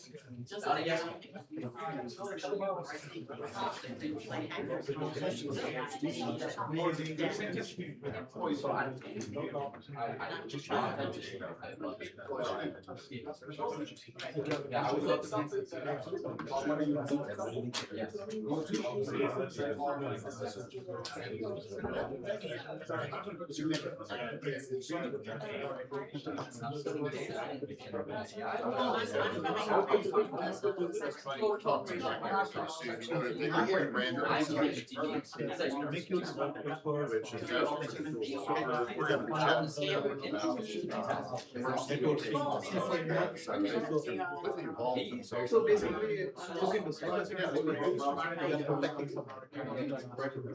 deal with the situation, what you're protecting. Why this is Are you guys US based? operating system already Dallas, you good? without what the doctor. How they, yeah. You're the town. All the system, how it functions, only the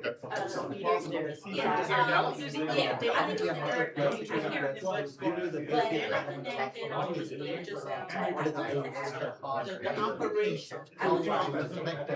So that way Not really right now. I've got 4 or 5 companies going. So, okay, you did, thank you so much, I really appreciate it. You try to use the structured way of learning so that you can connect the dots. Today you learn like a basic operations, then you have networking, CCNA, then all the data, all the things, right? The data is going to lie into the spirit. It's not so the $5 million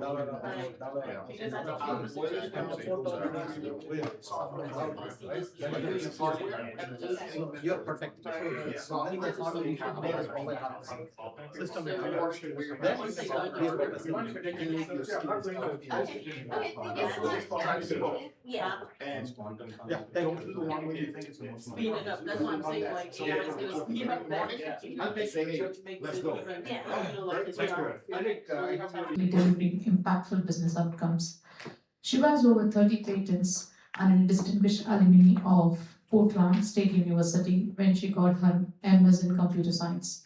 She has presented and published in various forums such as IEEE, IETF, NAB, Society of Motion Pictures and Television Engineering, and many others. Today's session addresses post-quantum cryptography, why organizations need to think about it now, and what practical preparation looks like. Please join in welcoming Shiva. Thank you. I just wanted to start with, how many of you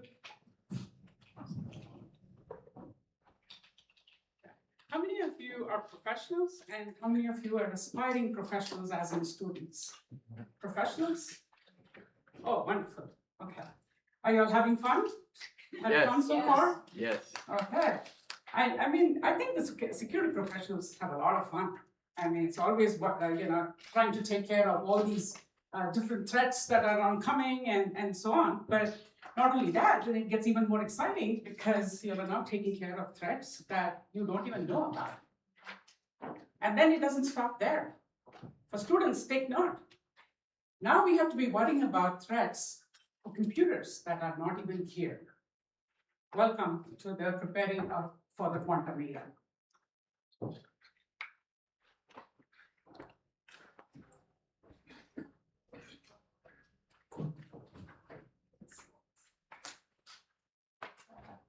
That's the okay.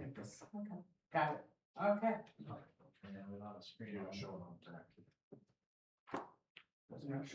It's not showing.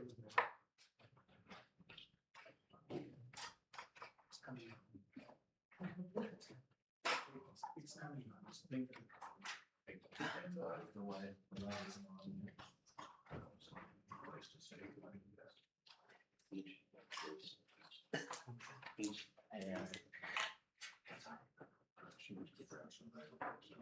You want to dance real quick?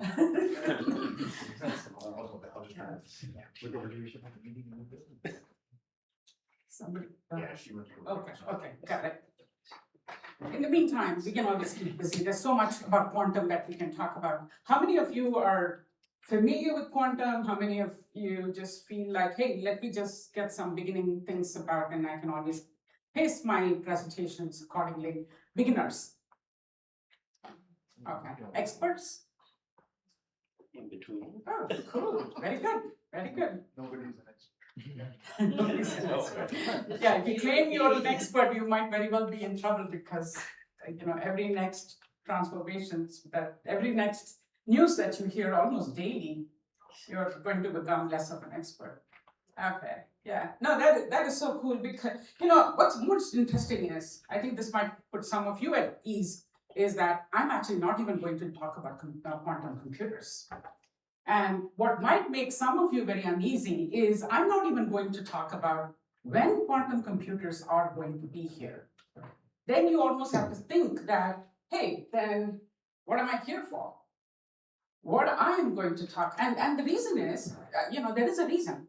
I actually am not that much of an expert to tell you when quantum computers will be here, because there are people far more of an expert with lots of tools at their disposal, billions of dollars, and the whole government behind them, as in people in NIST, such as the National Institute of Standards and Technology, as in the DoD, such as our Department of Defense, and they are in this mix of trying to figure out when the next quantum computers are going to be here. And they are guiding us through, and not only that, that we don't have to say, hey, we kind of starting to see what these threats are, but we don't actually know what to do about it. And no, that's not the situation, because they are here guiding us and publishing standards that we can use. Not there yet? Okay, we'll keep going. Okay. So the good thing is that we don't talk about quantum. We don't worry about whether the computers are going to be here or when they're going to be here. But we really are going to be talking about how do I prepare when they are here? And then the next question you're going to ask is, why now? I mean, don't I have enough things to worry about? Right? With all the threats that's coming from these AI models and having to figure out all the ROI and many other things that are going on today, why am I worrying about something that is actually happening much more in the future? That is what my talk is going to talk about. Like, why now? Okay. And then when I have convinced you that why we need to talk about it now, then we will talk about it, then what do I do next? What as an enterprise are we going to do next? So that is kind of the context of my talk. But while the screen is still coming up, I'll give you a simple analogy, maybe a fun analogy. You remember Y2K? Oh, it's here. Okay, good. But anyway, I'll continue. I'll finish this. You remember Y2K? When that Y2K thing came up, it so happened we all knew when it was going to happen, right? One fine day, we were all going to seemingly be blown apart. But we didn't quite know what was going to happen. So we could have, just basically imagined whatever could happen. The difference here is that, okay, now what we're going to talk about is the Q day. Okay, the day in which we are going to have computers that are going to be cryptographically ready to really put the cryptography at risk, the Q day. We know what will happen when that day is here, but we don't actually know when it is going to happen. So kind of quite a reverse. So really I'm going to be talking about these two topics. One is to convince you why we need to care about it now, and then later on, what you have to do to prepare. I have to keep coming back here because I don't have a clicker, so I have to use this. I have to keep coming back here to change the slides. And I just want you to take a moment and read this. And as I told you, there are experts, NIST, which is our government entity, and this is what they say. They are saying that it is important that we migrate now, before the quantum computers are here. Okay. This basically tells us that just because there is an uncertainty about when the computers are going to be here does not give us an excuse to wait. And this is of critical importance. And it is of importance not only to the Department of Defense or any other federal organizations that you can think about, but many of you professionals are from financial organizations or from healthcare or from service providers and so on. You care about it too, and we will find out why do you care, when do you have to really care, and what are the things you don't have to care, because obviously overnight we cannot make any switch. Now, at the foundation of it, there is a technology shift that is happening, right? What do we have today? Today we have that safety and the security of knowing that the cryptography, that public key cryptography that we use everywhere cannot be easily defeated. It's mathematically infeasible for a bad actor to actually uncover the private secrets that we use today. And the technology shift that is happening is that foundation of security or the assurance is going away. Why? Because when we have quantum computers, it is going to be mathematically possible and fairly easy for them to break what we believe in today, that safety net, that public key cryptography. And so when you think about that, when you think about RSA, and when you think about Diffie-Hellman, and all of these mechanisms that we have depended on for generations now, almost decades now, is the things that are going to be easily become possible for actors, intermediary actors, to actually discover the secrets. Now, therefore, as I told you before, that we don't actually have to sit there and say, oh my God, what am I going to do? But we know that our organizations such as NIST has published standards that we can use. So such as MLCAM, DISA, and the others that we will talk about a little bit more as we go along. So the key thing, one of the things I want to remind you, just because I said that it is mathematically feasible to uncover the secrets, doesn't mean that all our cryptography that we use are at risk and are broken at the same way.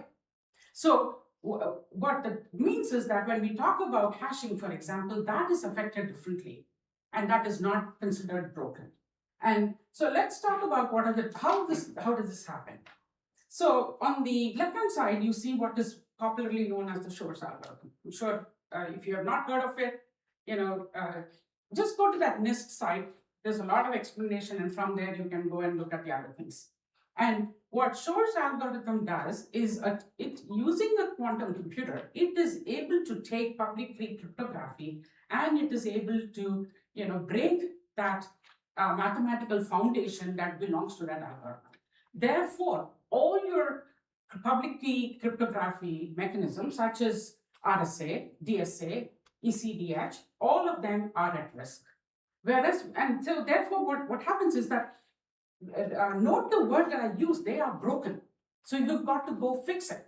And the fixes are here. That's what I'm saying. Whereas when you go to the right-hand side and you think of the Grover's algorithm, which is the symmetric cryptography or hashing, now what happens there is that it is getting diminished in the sense that if you use 128 keys, it becomes as effective as a 64-bit key. Why? The brute force algorithm, the brute force that people can use to uncover that is now diminished, and it is actually it's a quadruple risk, which is why you have to double the number of keys. So that is not considered broken. It is impacted, and it can be fixed by doubling the keys. So you have to differentiate. So therefore, what happens is, when we talk about quantum risk, we are particularly talking about public key cryptography and digital signatures. That is a clear distinction that you need to make, and take some time to understand that, so that you can really take that into account if you are going and doing some assessment and understanding the priorities of what you need to do first and what you need to do later, or what you don't really need to worry about.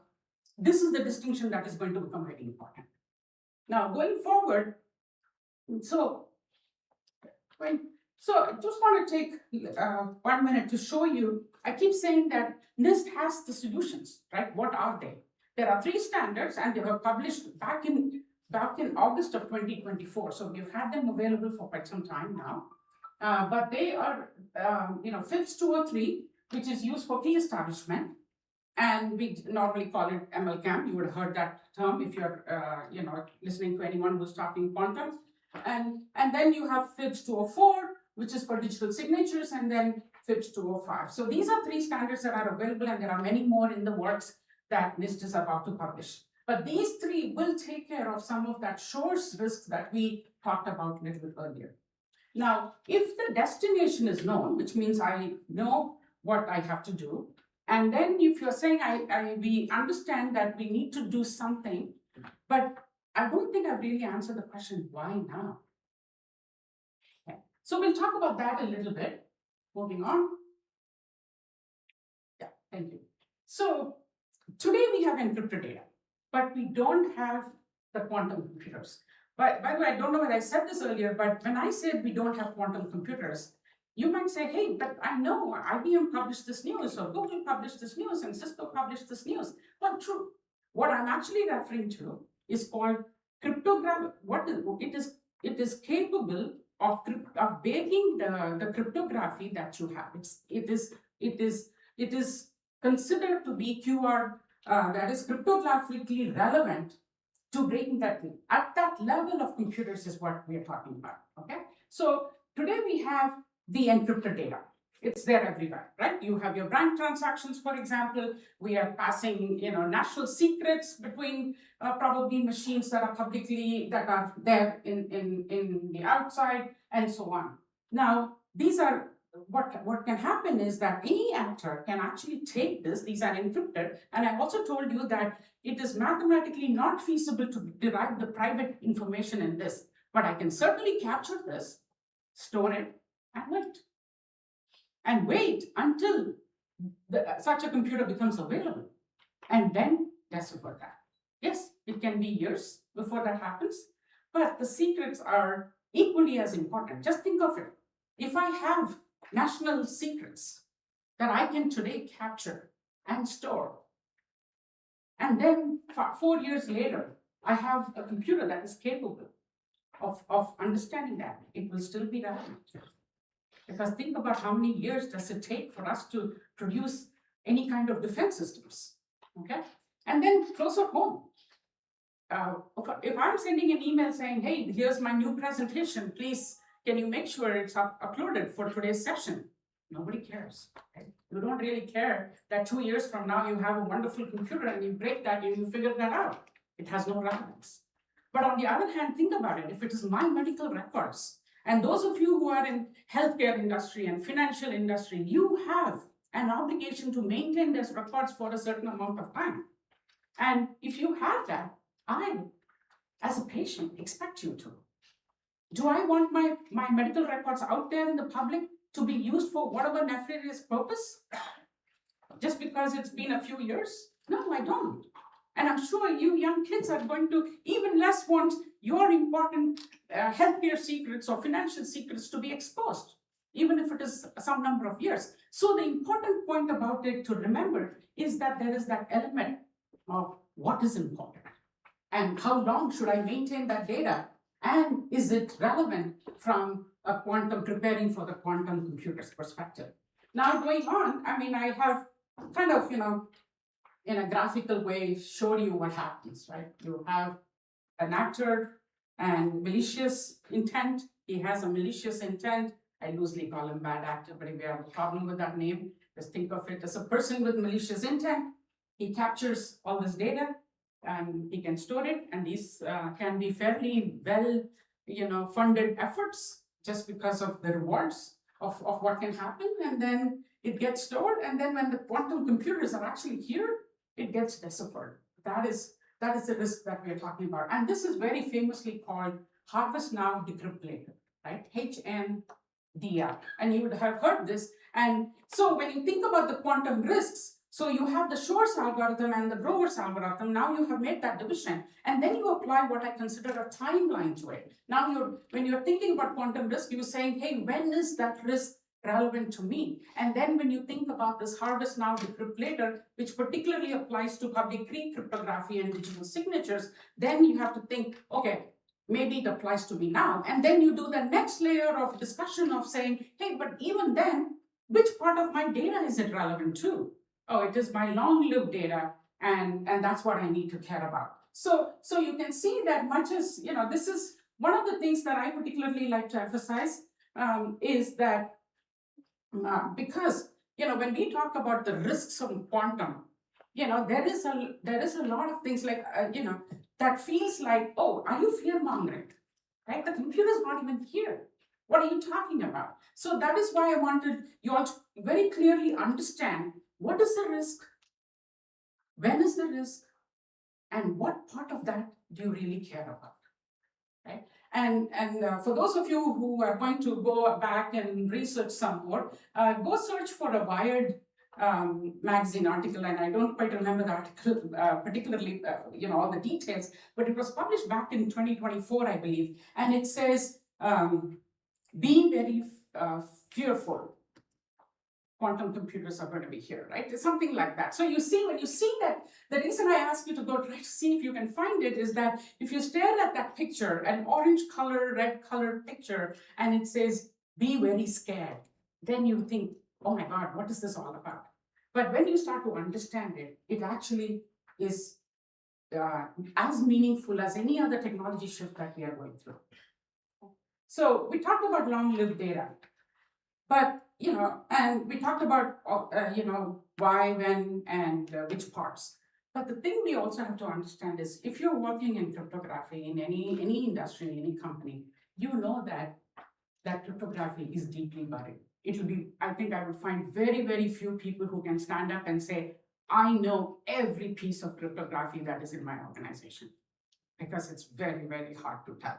I mean, I can tell you, I can go to the best architect of this particular device and say, can you give me a list of all the cryptography elements that are out here? And he may, at his best guess, because he's been working on it, let's say, for a decade, and he knows everything, he gives it to me. But what he might still miss is that there are, devices such as this are built with many different vendor components. And vendors will bring things and they will give you some data sheets and list out all the things. But what they may miss and what you might miss is that they may have embedded deep inside their code something which says, oh, in a maintenance mode, please use this tunnel.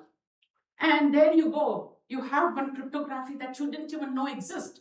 And if there is even a single element of risk that you are introducing into your system, then you're really not safe.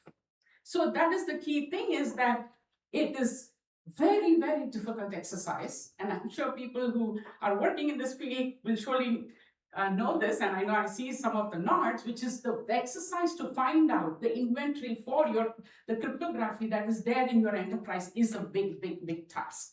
And that is an important piece of it, which is why you need to be worrying about it sooner rather than later, because it's embedded in the protocols and the applications coming from vendors, it's there in the cloud, it's there in your infrastructure, it's everywhere. And then the next thing is, it takes a long time for transition to happen. It is not so simple as saying, oh, take this RSA, make it MLCAN. After all, you can just take CLI and do a quick upgrade, just like we do, kind of upgrade something on our iPhones. No, it's not like that. Do you know maintenance? Right? You have to worry about dependencies. You have to worry about, just let's take one simple example. I am going to be building a tunnel, and I decide, okay, one fine day that I'm not going to use TLS. I'm going to make sure that my TLS 1.3 uses some MLCAM and all sorts of very good quantum safe mechanisms. Okay, great. Now I let my team go ahead. What happens? They will start to connect to wherever they're connecting to the different sites across different service providers, to Google, to Microsoft, to wherever, CNN. What do they find? Is all of them also transformed? No. If they are not transformed, how am I going to build a connection? I can't. So the connection breaks. So guess what? You as a SecOps person sitting here is going to start getting calls from everywhere saying, hey, I can't connect to this place, I can't connect to Google, I can't go to my teacher's site, whatever it is. So it is a very thoughtful exercise that one has to do. So, the next slide the next slide basically captures this in a different way, and to say this is not just a simple protocol transformation. It's very easy to say that, but it is fairly rich and deep exercise that not only involves the security team, but it involves many different parts of the organization. And that is the thing that the security team has a responsibility to convey. And sometimes it's challenging to convey, right? Because you have to understand that it's going to hit at the application level, it's going to hit the vendors, it's going to hit the partners, it's going to hit the cloud. Let's say you are working with 3 vendors. And let's, for the simplicity's sake, because I hear Cisco and Microsoft everywhere here, let's just say you depend on these 2 vendors. And each of these 2 vendors bring 10 plus products. Okay, now let's just say it's 10, okay, the simple. 20 products.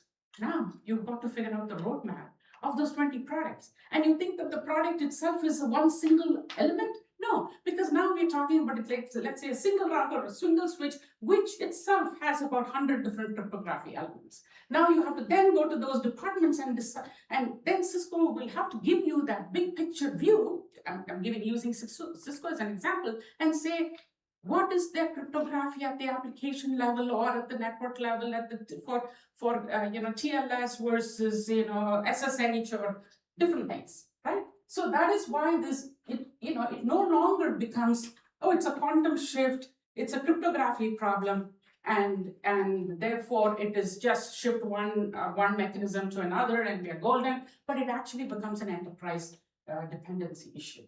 And it is truly a transformation that is going to take place, that is going to have an impact all across your environment. And so, So when we talked about this, I said discovering your cryptography elements can be somewhat challenging.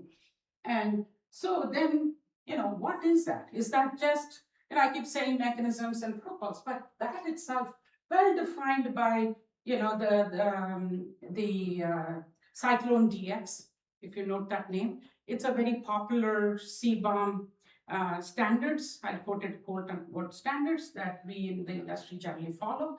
They describe, they have instituted the fact that CBOM, which is a cryptography bill of materials, is a very significant part of your SBOM, right? Your software bill of materials. Now, when you think about the CBOM, which is what you're really constructing, when you say I have to discover the cryptography in my environment or any box or whatever else, those are the four different categories in which they describe, right? Protocols, algorithms, certificates, and then you have keys, and so on. Okay, that is, so when we're thinking about the what, it is that. Then you have to think about the location. Remember, we talked about the fact that, hey, this can be in the application, this can be in a service, this can be in my infrastructure. So you're really saying, hey, first of all, what does my CBOM look like? Or it's a mix of where is it, what is it, right? We are taking care of those two. And then we come and decide, what does it actually protect? I haven't talked about this yet, which is that when we are thinking about a risk, and you have already made the decision that it only impacts long-lived data, and then you have also decided that it only affects public key cryptography, but then you can't turn a switch. You can't just say, okay, as enterprise A, we are moving into this quantum era, preparing for this quantum era. Email goes out on Monday, Friday, we're all done. We're quantum safe. If you think that happens, dream on. Okay. So this is, if not years long, at least months long effort. And so then you know that it's a big effort. So then you get to decide, then you have to decide what comes first, right? Because you can't obviously do it all at one time. And you certainly cannot do it with 1, 2, 3 people for sure. But then what you decide is like, hey, what does it actually protect? Which of these protect what of my business interest and what is the business context of it? And then you use that to guide your decision of what comes first, right? It could be because you have compliance rules, and the compliance rules, for example, the financial, for example, some of the countries, the top financial bank have released statements about when they expect, all their devices to migrate and be ready. If you think about our defense and our federal environment, they have released their dates. So sometimes those dates will guide you, right? And then in the other such places, you will also have, hey, these are things that are used inside my data center, and my data center does not spread out across the ocean, right? It is contained in this particular center. and therefore it is internal, okay, maybe I can take a breather there. Okay. And I worry about things that are a little bit more external. So things like that. So you would use the business context in order to drive your priorities. And then finally, it's the owners. I just said earlier on that it can be just your security team, and it can be those 5 people, who are sitting there in that corner, or have fancy designations maybe, but still, it just can't be those 5 people, right? It is every app owner, every service owner, every person who's talking to a vendor, to partner, to cloud, and then you also have to have someone who's deciding your business priorities and guiding you in the migration, so it becomes an enterprise whole problem itself. So I have actually given you the reference to that Cyclone DX. So at the end of it, moving on. So at the end of it, there is that criticality, right? The prioritization that I talked about. It could be based on data lifetime, long time data, how sensitive it is, how much it's exposed, and all of that stuff. But it is also readiness. We talked about this, right? We talked about the dependencies on the vendors, and you can have the best of intentions, but if your vendors are not going to be ready on your timetable, you're still going to have to, mix and match. And then also the technical feasibility, right? Not everything can be switched on and turned on and be done. And more importantly, in pretty much most of the commercial environments, you are going to go through some test cycles. You are going to go through, lots of migration phase, and all of that before you can actually call it done. So the readiness and the criticality kind of weighs against each other, and you will have to find the balance for your organization. So much as it, you are going to do. So that is the most critical thing, is not about, so first thing is you do discovery. I find out what the cryptography is there in my environment, right? You got it. Then you do this assessment. You say, okay, which of these are at risk and which of these are at harvest now decrypt later risk, and so on. And then you start to prioritize what is the business criticality and technical feasibility and all of that. So some parts of this you can be helped by organization that will offer you assessment capabilities and so on, and some of this will be internal, such as it's up to you to decide in your organization what is business critical. So they will weigh against each other, and then you will kind of find the sweet spot. Moving on,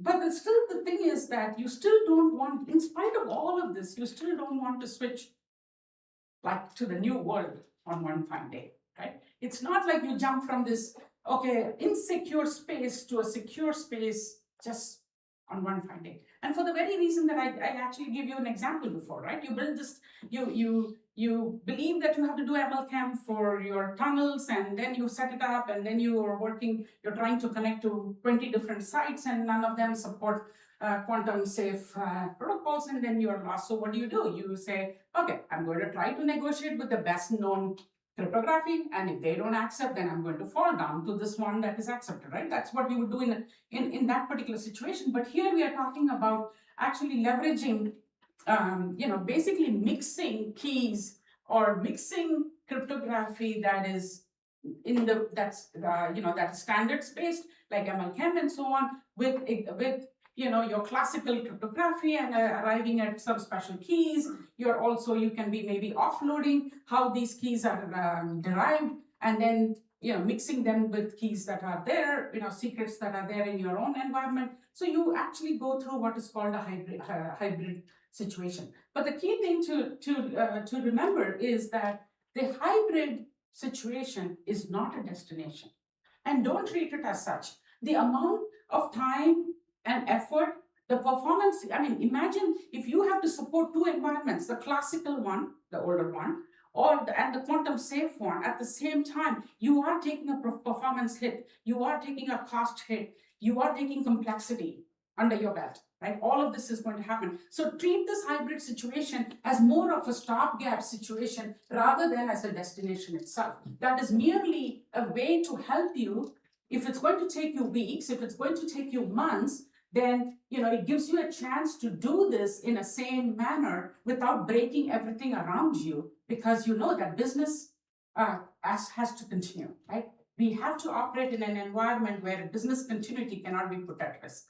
So if you're operating in that environment, you may need this hybrid approach. So you may have to settle for, oh, maybe this is not good. I know it's perfect, but maybe it's good enough, right? You may have to get that mindset inside you. So don't try to be that perfectionist and say, if it is not quantum safe, it is not unsafe and I do not approve. Don't be in that situation because you may need this, but also only accept this. This is completely tech debt. Think of it like that. And this is going to be something that you may have to move on because it is not sustainable to stay in the stage. Much else, even more so that you are not only you're truly not even safe. So therefore treat it as a transition state. So with that, I'm hoping that I think, okay, I just went a minute over, but I will take another 30 seconds to wrap up, is what do you do now, right? I saw many of your hands going up saying that you are actually a security professional. If you are a security professional, we've talked about many things, but I've kind of summarized it here. You can build it all out. There are 5 points here that, just for you to think about what are the things that is your long-term data, right? Where is your data that needs to be confidential for years? What is the cryptography posture of your environment? Where's that inventory and how do you actually get some semblance of that inventory even, right? And, and then you have to think about all these vendors and partners and people that you actually get things from and are dependent on, and what is their roadmaps and what is their quantum posture itself. And then, if everything was there, if all of that was there, can you actually change? What does it take to transition in your environment, your processes and your environment itself? And then finally, who owns this? Because that's going to be very critical, right? If you just leave it in your enterprise, and I have been in large enterprises for over 30 years, I can tell you that unless you have owners for some serious topics like this, is not going to happen. And it's not only making them owners, but it's also empowering them. So with that, I think I'm about a minute and a half over, and I'm hoping you all enjoyed it. You got something out of it. It is not about being fearful, but it is about understanding the task at hand. And one can't wait for cryptographically relevant computers to be here. And we don't need to worry about that at all. Let's worry about cryptography. Thank you.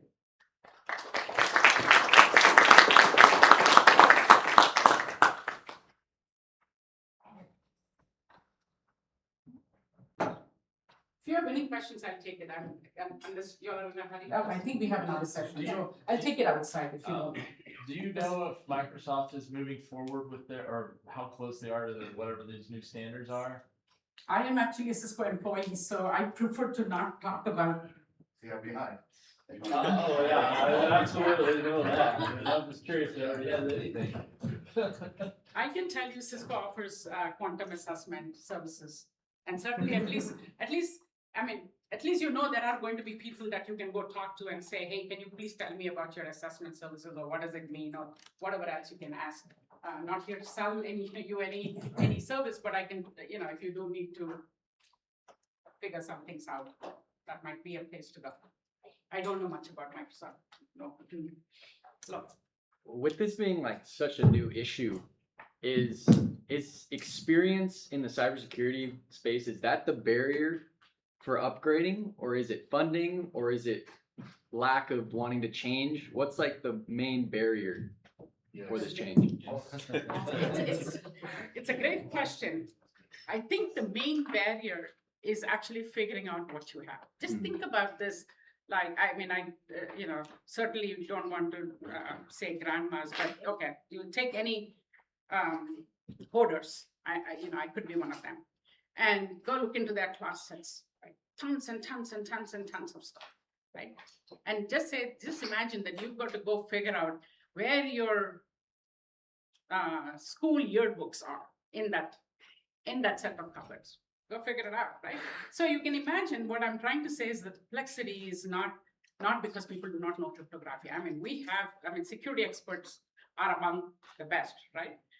But it's not also about funding. It is funding. You can't change anything overnight, no matter what the technology transformation is. So it has to be thoughtful decisions that has to be made. And then more importantly, I think the biggest challenge is knowing your environment, knowing your cryptography, understanding what is important, understanding which of these leads to that particular business critical function.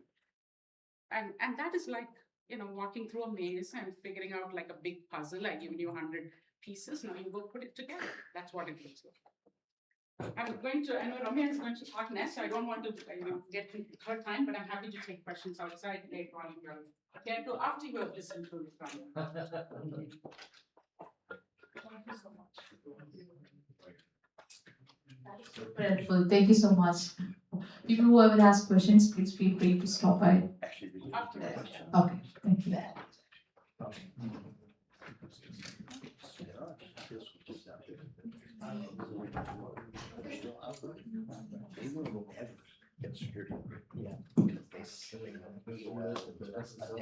Version 1.2, but once they sign it, I'm sitting here not having studied.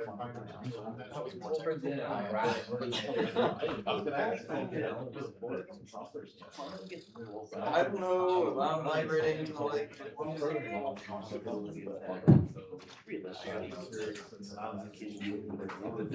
The next topic is Ramya here is going to talk about how AI changed the rules, cybersecurity careers, agentic AI, and the top risks ahead. A small synopsis about Ramya. Ramya leads the agentic AI and security engineering initiatives at Cisco, and she also serves as a co-lead in Cisco's Women in Cybersecurity.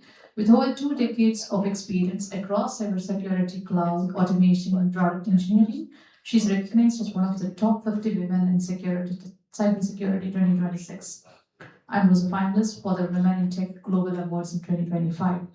A top 1% global mentor on TopMed, Ramya is passionate about helping students and early career professionals transition into technology. Her mentorship journey was featured on a Times Square billboard in 2025. She also serves as a vice chair of partnerships for the DFW Association of Women in Technology and has a board director of Inspired Abilities, supporting 300 plus families navigating cognitive disabilities. Beyond technology and community leadership, Ramya is a 7-year marathoner. Please welcome Ramya Ganesh together for us. Thank you, Ramya.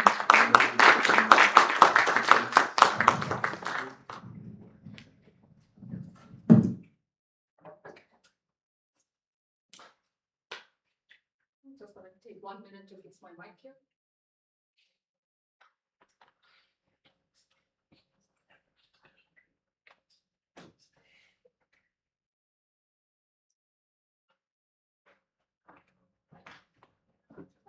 Can you hear me well?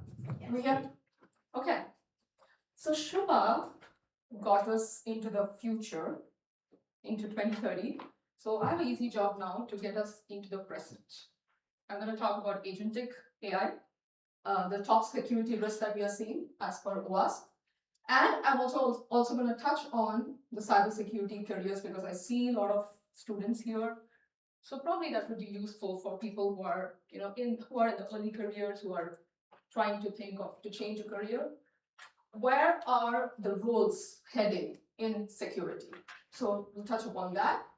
And also the agentic risks that we are seeing, the top 10 agentic risks that we are seeing in applications that are being developed, because most of the applications that are being developed in the industries are agentic based, and we have hundreds of agents that are already in production currently.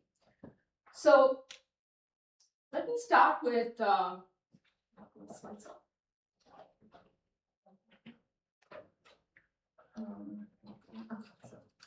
So I'll just get the slide here.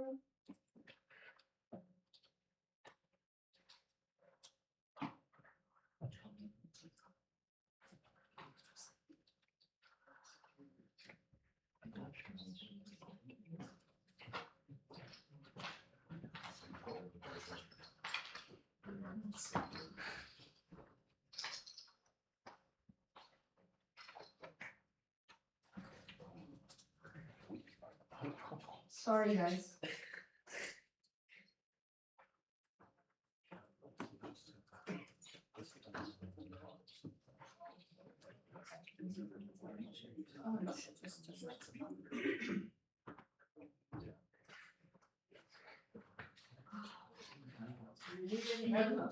Yeah, that's fine. We're just getting the slides up over here. Is this your? Yeah, that's fine. Maybe I don't know that, but I can ask somebody from the outside. Please, thank you.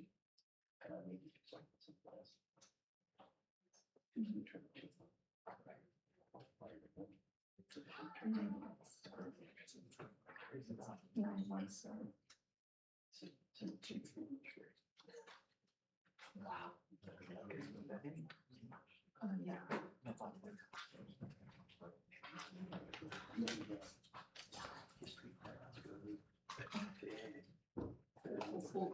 Okay, I think we're there. The slide is coming up.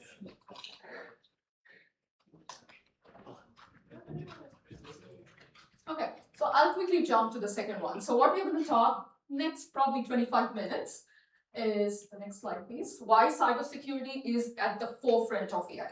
Why is it not in the back, but why is cybersecurity in the forefront? The top security risk for agentic AI that we are seeing, and also how the careers are changing in cyber. Next slide. Okay, so I want to bring the next one. Yeah. So here's one data that I want to bring up is the average breakout time for any application. So for any threat actor, consider a breakout time as, you have a burglar who is at the back door, and how long does it take for the burglar to come to your closet and get to the vault from the back door. So that's called the breakout time. So in cyber, if you see like 4 years ago, like 4 or 5 years ago, it took 98 minutes, like 1.5 hours for an attacker to break into the system and go laterally. Now that time has come down to 30 minutes. And the fastest record we have right now is 27 seconds for an attacker to break into the system and get into all the rest of the systems laterally. So that's the data that we see right now. And the biggest shift is in the cloud. Cloud is supposed to be the most safe and secure, right? Now the cloud is the new battleground because that's where all the data is. So that's the kind of vault where all the precious jewels are.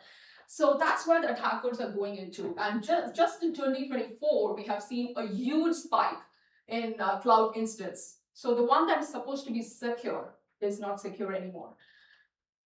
And if you go to the next slide, yeah. So this is also one of the slides that came into the keynote this morning, is the time to exploit. Yeah, the time to exploit has come down. Like in 2018, it was 2.3 years. Now, what is the time to exploit? Is basically like when you have a vulnerability that is out in the public, a company announces that there is a vulnerability in their software and it's out in the public. How long does it take for the attacker to recognize there's a vulnerability and to exploit that vulnerability? So that was 2.3 years in 2018, which means that there was enough time for people to patch a system once they recognize there is a vulnerability. That has come down to 20 hours, just 20 hours in 2026. That's not even a time for, to binge watch a Netflix series, right? So you have such limited time to patch your application, given that there is a vulnerability and you need to fix it. So this is a startling graph because if you see, it's not slow. It's just a downward slide, right? From where it was in 2018, that was like 6-7 years ago, to where we are right now, 2026. So that's why we say that it is, cybersecurity is at the forefront. This is something serious we have to make a note of. Go to the next slide. Okay, so when malware starts thinking for itself, I hope everybody's aware what a malware is. It's a computer program that, when installed in a system, goes into a havoc. So it kind of looks like a legitimate file that has come to the receiver, but it is not. Okay, so it comes as a phishing email. and it just does something else. It consumes the resources in a system, and so that's how it attacks. So malware.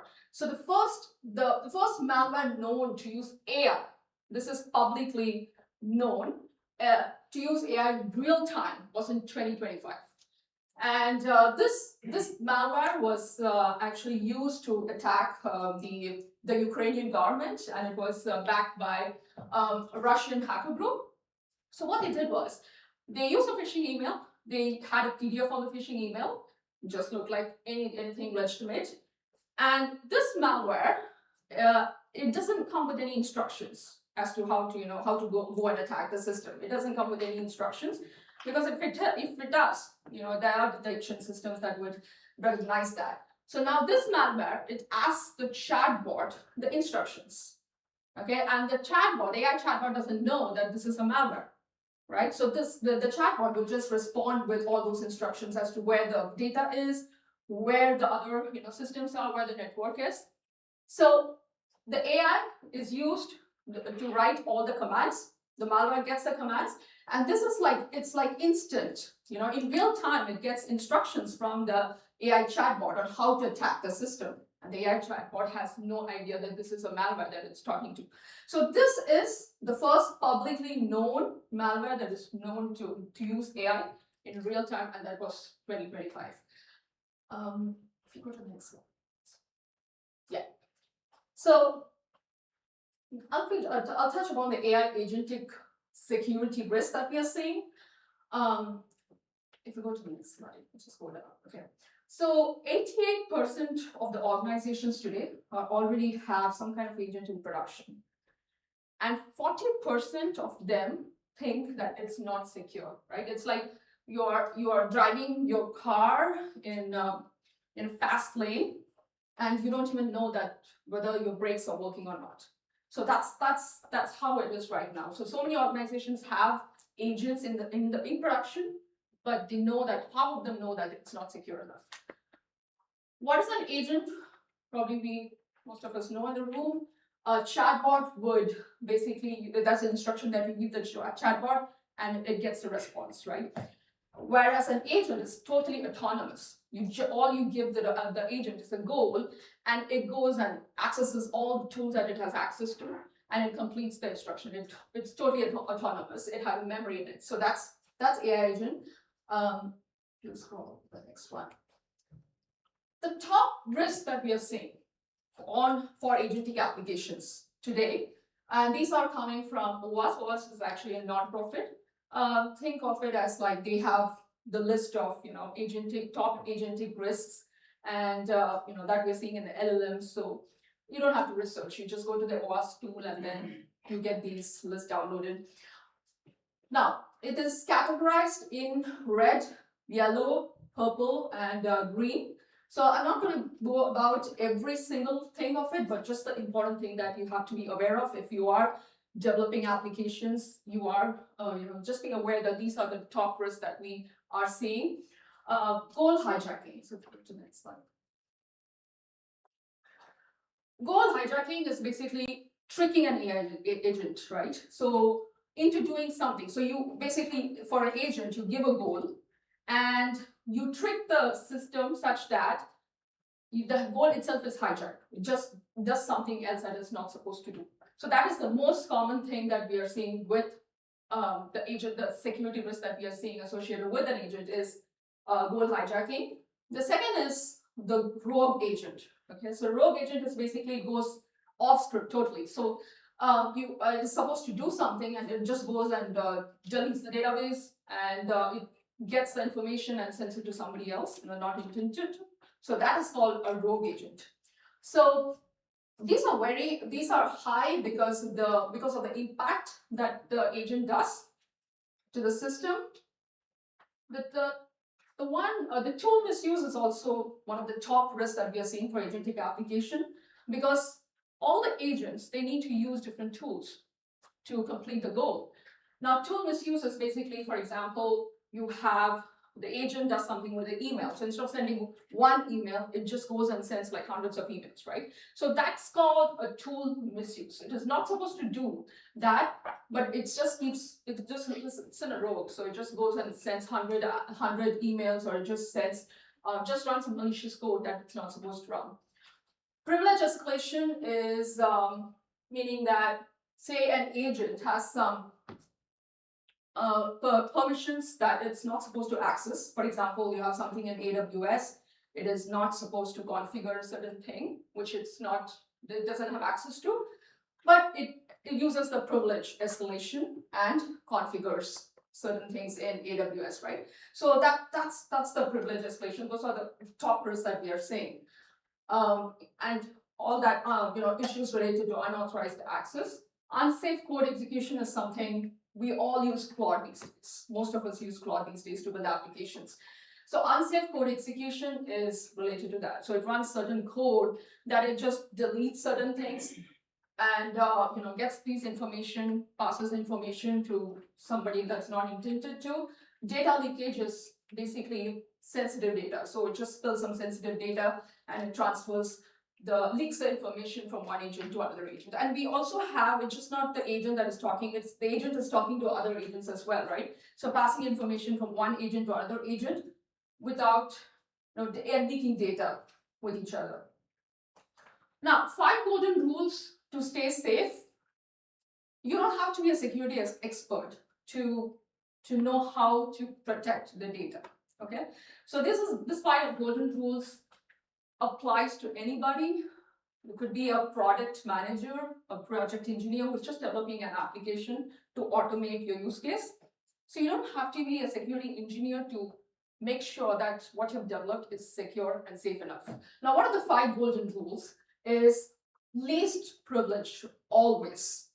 Least privilege is once the agent has an access to do something, and once it completes a task, get that access out. So that's what least privilege refers to. Remove the access when it's done with the task. The second is never trust outside content. So the malicious code that I was talking about, right? So that happened in 2025. So anything that's coming from outside, any emails, any PDF that's coming from outside, do not trust, do not have the agent trust anything that's coming from outside. Treat them all as potentially hostile. Human approval for big actions. So there are certain things like tool misuse and data leakage, anything that requires a big action. For example, the privilege access that I was talking about. So anything that requires, for example, the agent is troubleshooting an issue in production, and say, for example, the server has to be shut down for that. The agent does not have the privilege to do that. It requires a human review and human approval to make sure that it is an intended action to do before it shuts down the server, right? So this is the one that refers to human approval for big actions. Log and audit everything. So that should be a trail for every action that the agent does, because ultimately, it's not the agent that needs to be accountable. It's the human behind that is accountable, right? For anything that you do. You cannot say that, hey, that's the agent. I don't know what the agent did. So it's a human. The accountability is always on the human. So log and audit everything. So that should be a traceability matrix. That should be traceability for every action that the agent does. Verify your supply chain. Anything, any third-party tools that the agent requires to run an application, every supply chain, the whole supply chain needs to be validated and verified. So the bottom line is AI agents are powerful, but make sure that, with power also comes a lot of risk as well. So, and all the ones that I spoke about, when you're building an application, you just have to follow those rules. And it has the security, the rules, they need to be followed right when you're designing an application or when you're developing an application, like the talk that we had on the panel discussion we had, the gentleman who talked about it. So it has to be, the security has to be baked in right in the design phase, right in the development phase. It should never be an afterthought. one, please. Okay. Cybersecurity roles and careers, how are they changing? So we definitely want to know roles that are getting amplified. We are not talking about roles that are getting replaced. That's in everybody's mind. But we want to know what are the roles that are getting amplified. And naturally, that's the career that we want to move towards. Now, these are the 6 things that we are seeing on the roles, security roles. The first is the security architect. So these are they're the ones who define and design the blast radius, the boundaries on the system. Now, AI security engineers, I'll talk about that a bit because this is a role that did not exist 3 years ago. But this is the one that is in a big demand now. Because we have people who understand AI, we have people who understand security, but there are very few people who understand both aspects of it. So it's like the cross-skilling that I'm talking about. So those are the AI security engineers. So somebody who understands both the AI part of it as well as the security part of it. And they secure the entire agentic pipeline. Cloud security architects are the ones that take care of the applications on the cloud side, secure the AI workloads. Detection engineers are the ones who train the model, saying that, okay, which is the noise and which is not, right? So differentiating and training the model and guiding it, like what needs to be, like teaching the AI system what it needs to take into account and which ones should it ignore. GRC engineers, so these are the risk and compliance and governance. So that's what it stands for, GRC. They're the ones who actually talk about the risk and compliance. As already the governance is one of the most in-demand role because we need people who understand the risk and compliance and the governance part of it as well. AI governance professionals, again, it's a kind of overlap. So people who understand the compliance, risk decisions, and all that frameworks, basically. So those are 6 roles that are in top demand in cybersecurity that have to be noted. And this wanted to show this data as well because if you see the one that I spoke about earlier, 87% of organizations have some kind of agents running in production already. And only 40% of think that they are safe enough out of the 87%, right? And so there are so many investments that are going in the organizations who are heavily investing on the detection engineering side for employing people who are AI security engineers. So a lot of investments are going in that area because they know that the ones that are in production, they're not secure enough. So we need to do something about it. And only 30% of them feel that the applications and the ones that are running in production are safe. And this is data that came out of the Cisco AI security in 2026. If you move to the next slide. Okay, so AI security engineers, so this is a role that I mentioned that it did not exist 3 years ago. So this is something that new that came in. And the roles, the new threat, why do we have this role? Because we have, once every technology changes, the attack surfaces also change. The attack surface has expanded quite a bit with AI, right? So we need engineers who understand like how to deal with memory poisoning. So because agents, we were talking, last year we were talking about prompt engineering, right? Because people used to do a lot of chatbots. Now after agents came in, we started talking about context engineering, right? That came into place. Now we are talking about harness engineering. That's what is going on the last 4 months is harness engineer. Harness is basically the environment that the agent actually has, it handles. So we need engineers to understand all that. So memory poisoning and agent privilege, escalation, orchestration security. So how to deal with tool misuse. So these are the different categories, threat categories for AI security engineers. They need to understand all these to make sure that the entire AI pipeline is safe and secure. Okay. So career strategy. So basically, and this career strategy just does not apply to security in specific, but in general, it applies to the rest of the things as well. In general, like you want to move away from careers that are, that's more like a ticket closure. Like even in a performance review, in organizations, you cannot tell them, hey, I closed like 30 tickets today. I closed 20 tickets today.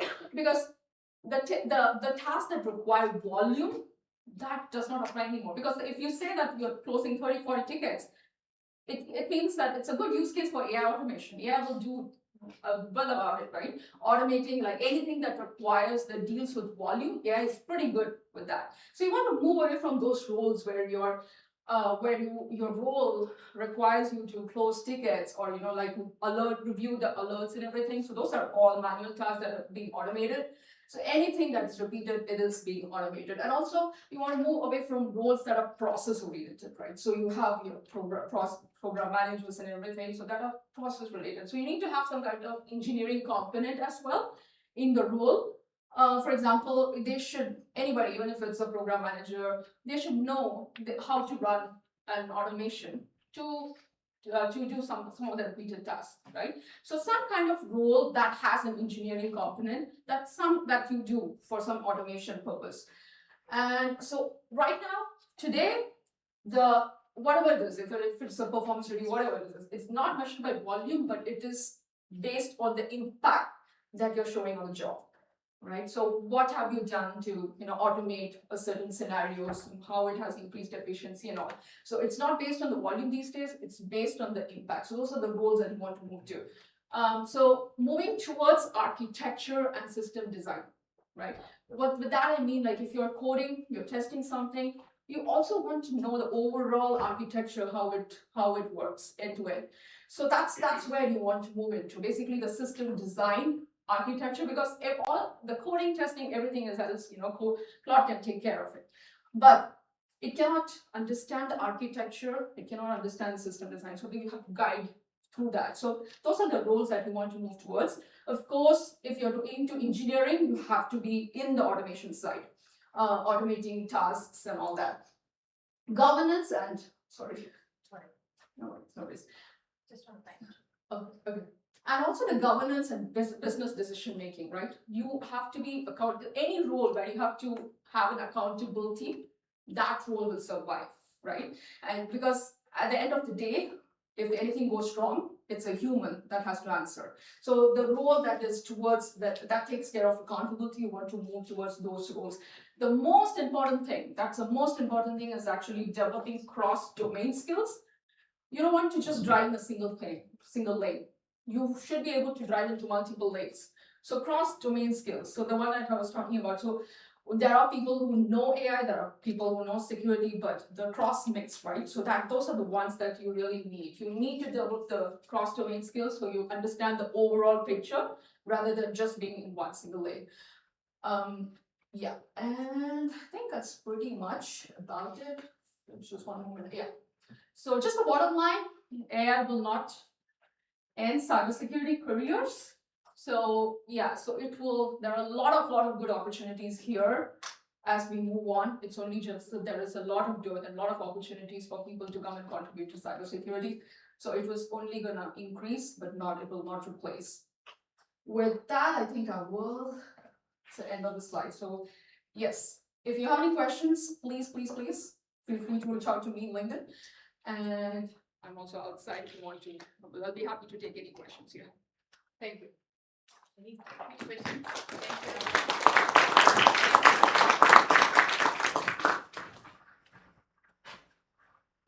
Any questions for everyone? Questions? No one has. Okay. Thank you. Thank you.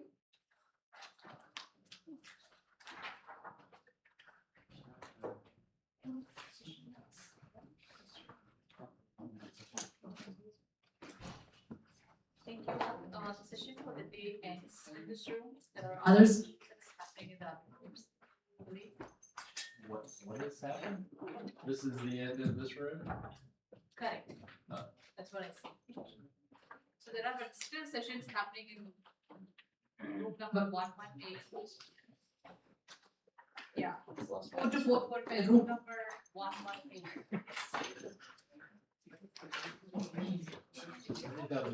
I believe there is a recording session that is planned in this room. Printers, please stay in the back. Don't see.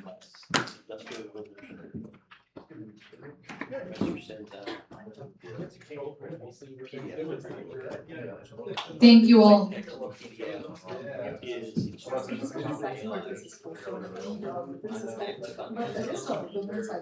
WICYS.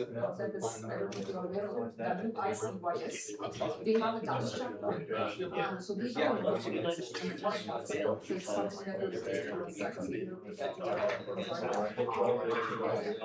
it's a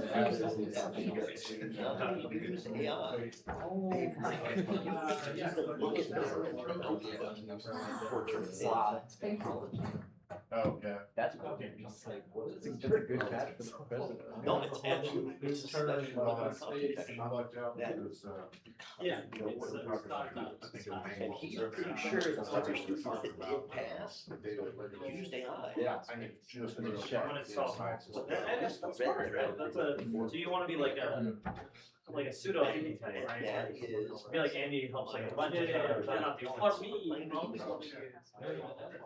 Yeah. I could put, I don't know if he's actually reading like PDF. Yeah. He's reading the text. A problem or So I the can problem, just send right? a text. You can solve another problem. Yeah. Standard formatting we have in Google is not plain text anymore, it's formatted. There's problem.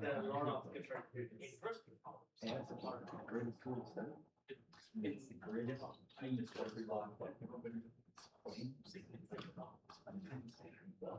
It's also. Do you want a specialist, or do you want to be a generalist? I'm serious. The answer I want the first problem. Yeah. Because it kicks back stuff that I know for a fact. Yeah.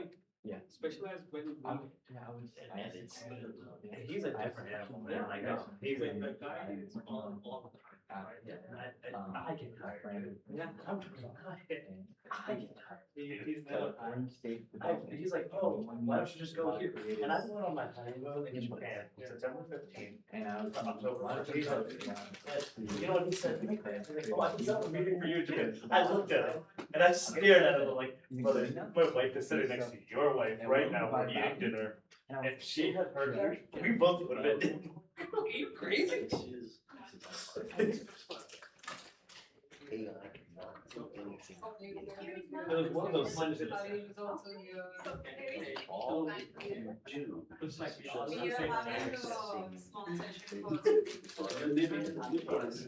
You are welcome to join us, that's so okay. it hadn't just somewhere. Yeah, I asked the question, I was like, is there Sorry, just lack okay, somebody said a meet and greet. quality information insights now that everybody is outsourced for it? And they said no. So what happens? Yeah. It will come up in unique ways. Oh, Data A, data B. You get both of these. So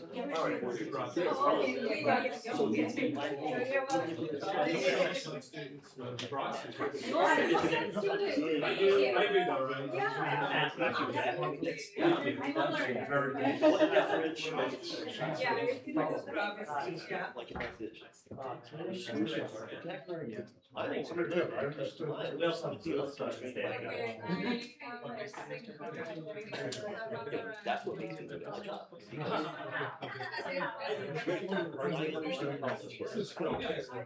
Can I make something that works? Really soon, but in my head, I've already thought about. Are you diving into the quantum problem or? No, I was just curious. So that you was a user. What is Have you guys heard about the block of the Cloudflare? Right. The way they do the encryption in Cloudflare, there's a wall at Cloudflare. It's just a bunch of logbooks, and it moves in a random pattern. And that helps to hash the encryption for their most sensitive data. And they're basically, think of it as their own entire firewall. And so the reason they did it is because a lot of systematic encryption methodologies that we use traditionally, it's very very predictable, and the way AI is going is that it's patternistic, it's deterministic mechanisms. Eventually, I think the keynote in the morning was talking about it, that it's now down to less than 100,000 bits. And I would argue probably lower something, right?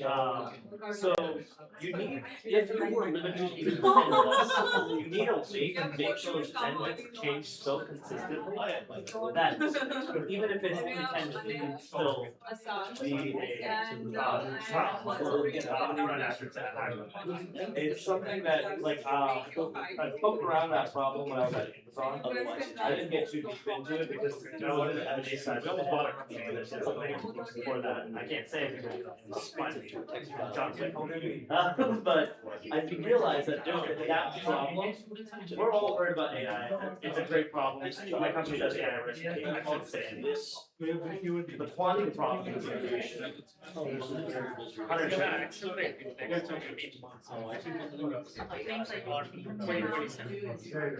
It's here. Yep, it's here. It's just that they, like the chips that they developed. The issue is that AI is consuming so much of the raw material needed to do quantum and innovate the hardware for quantum that it's actually slowed down for quantum development. With the Willow chip, etc. So the only way they're going to be able to accelerate is they got to give. It's a give and take. We have a finite amount of force, and that's the issue that AI and quantum are both consuming the same resources at the most finite level, at the mineral level. That even if one's gotta give up the other. That's what people don't think about that problem. Like, my job is my entire career has been managing risk. The risk for quantum is AI, and the risk for AI is the need for developing quantum. So they both can't live in synergy until one of them learns how to live without the core system. They need both to mature. Right now, AI is the value driver and all that fun stuff, so that's why it's the big sexy, right? Like, that's really it. So. Sometimes you don't know some special CEOs, snake oil or snake oil salesman versus is it a real high? You're gonna get nefarious characters that are gonna be displaced the quantum problem. And they'll be able to do the things that they want to do. Because no one's looking at this other side. How do I protect against the quality resources? You know what? All these people have spent it on something. So the next company I'm building is gonna be that. After I get out. I already told Andrew, I have an idea, but I'm gonna keep that for myself. Until we get out of this one. He's like, I know you're not gonna be outside of the founder space for longer than 2 weeks. And he's like, yeah, I just, cause I said, no, but like, you know, I said, get a nice small, like, nice sexy, I wanna retire on the beach. Like, no, you're not. You say that. Because, yeah, you get bored in maybe 2 weeks. But that's, yeah, I asked him, like, you know, I'm gonna retire. He's like, oh, no, yeah. I said, if you did, I'm gonna kill you. You're gonna know the crap out of me.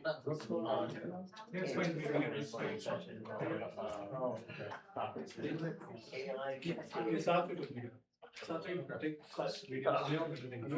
what's my friend everyone looking at I'm trying to figure out what my situation is.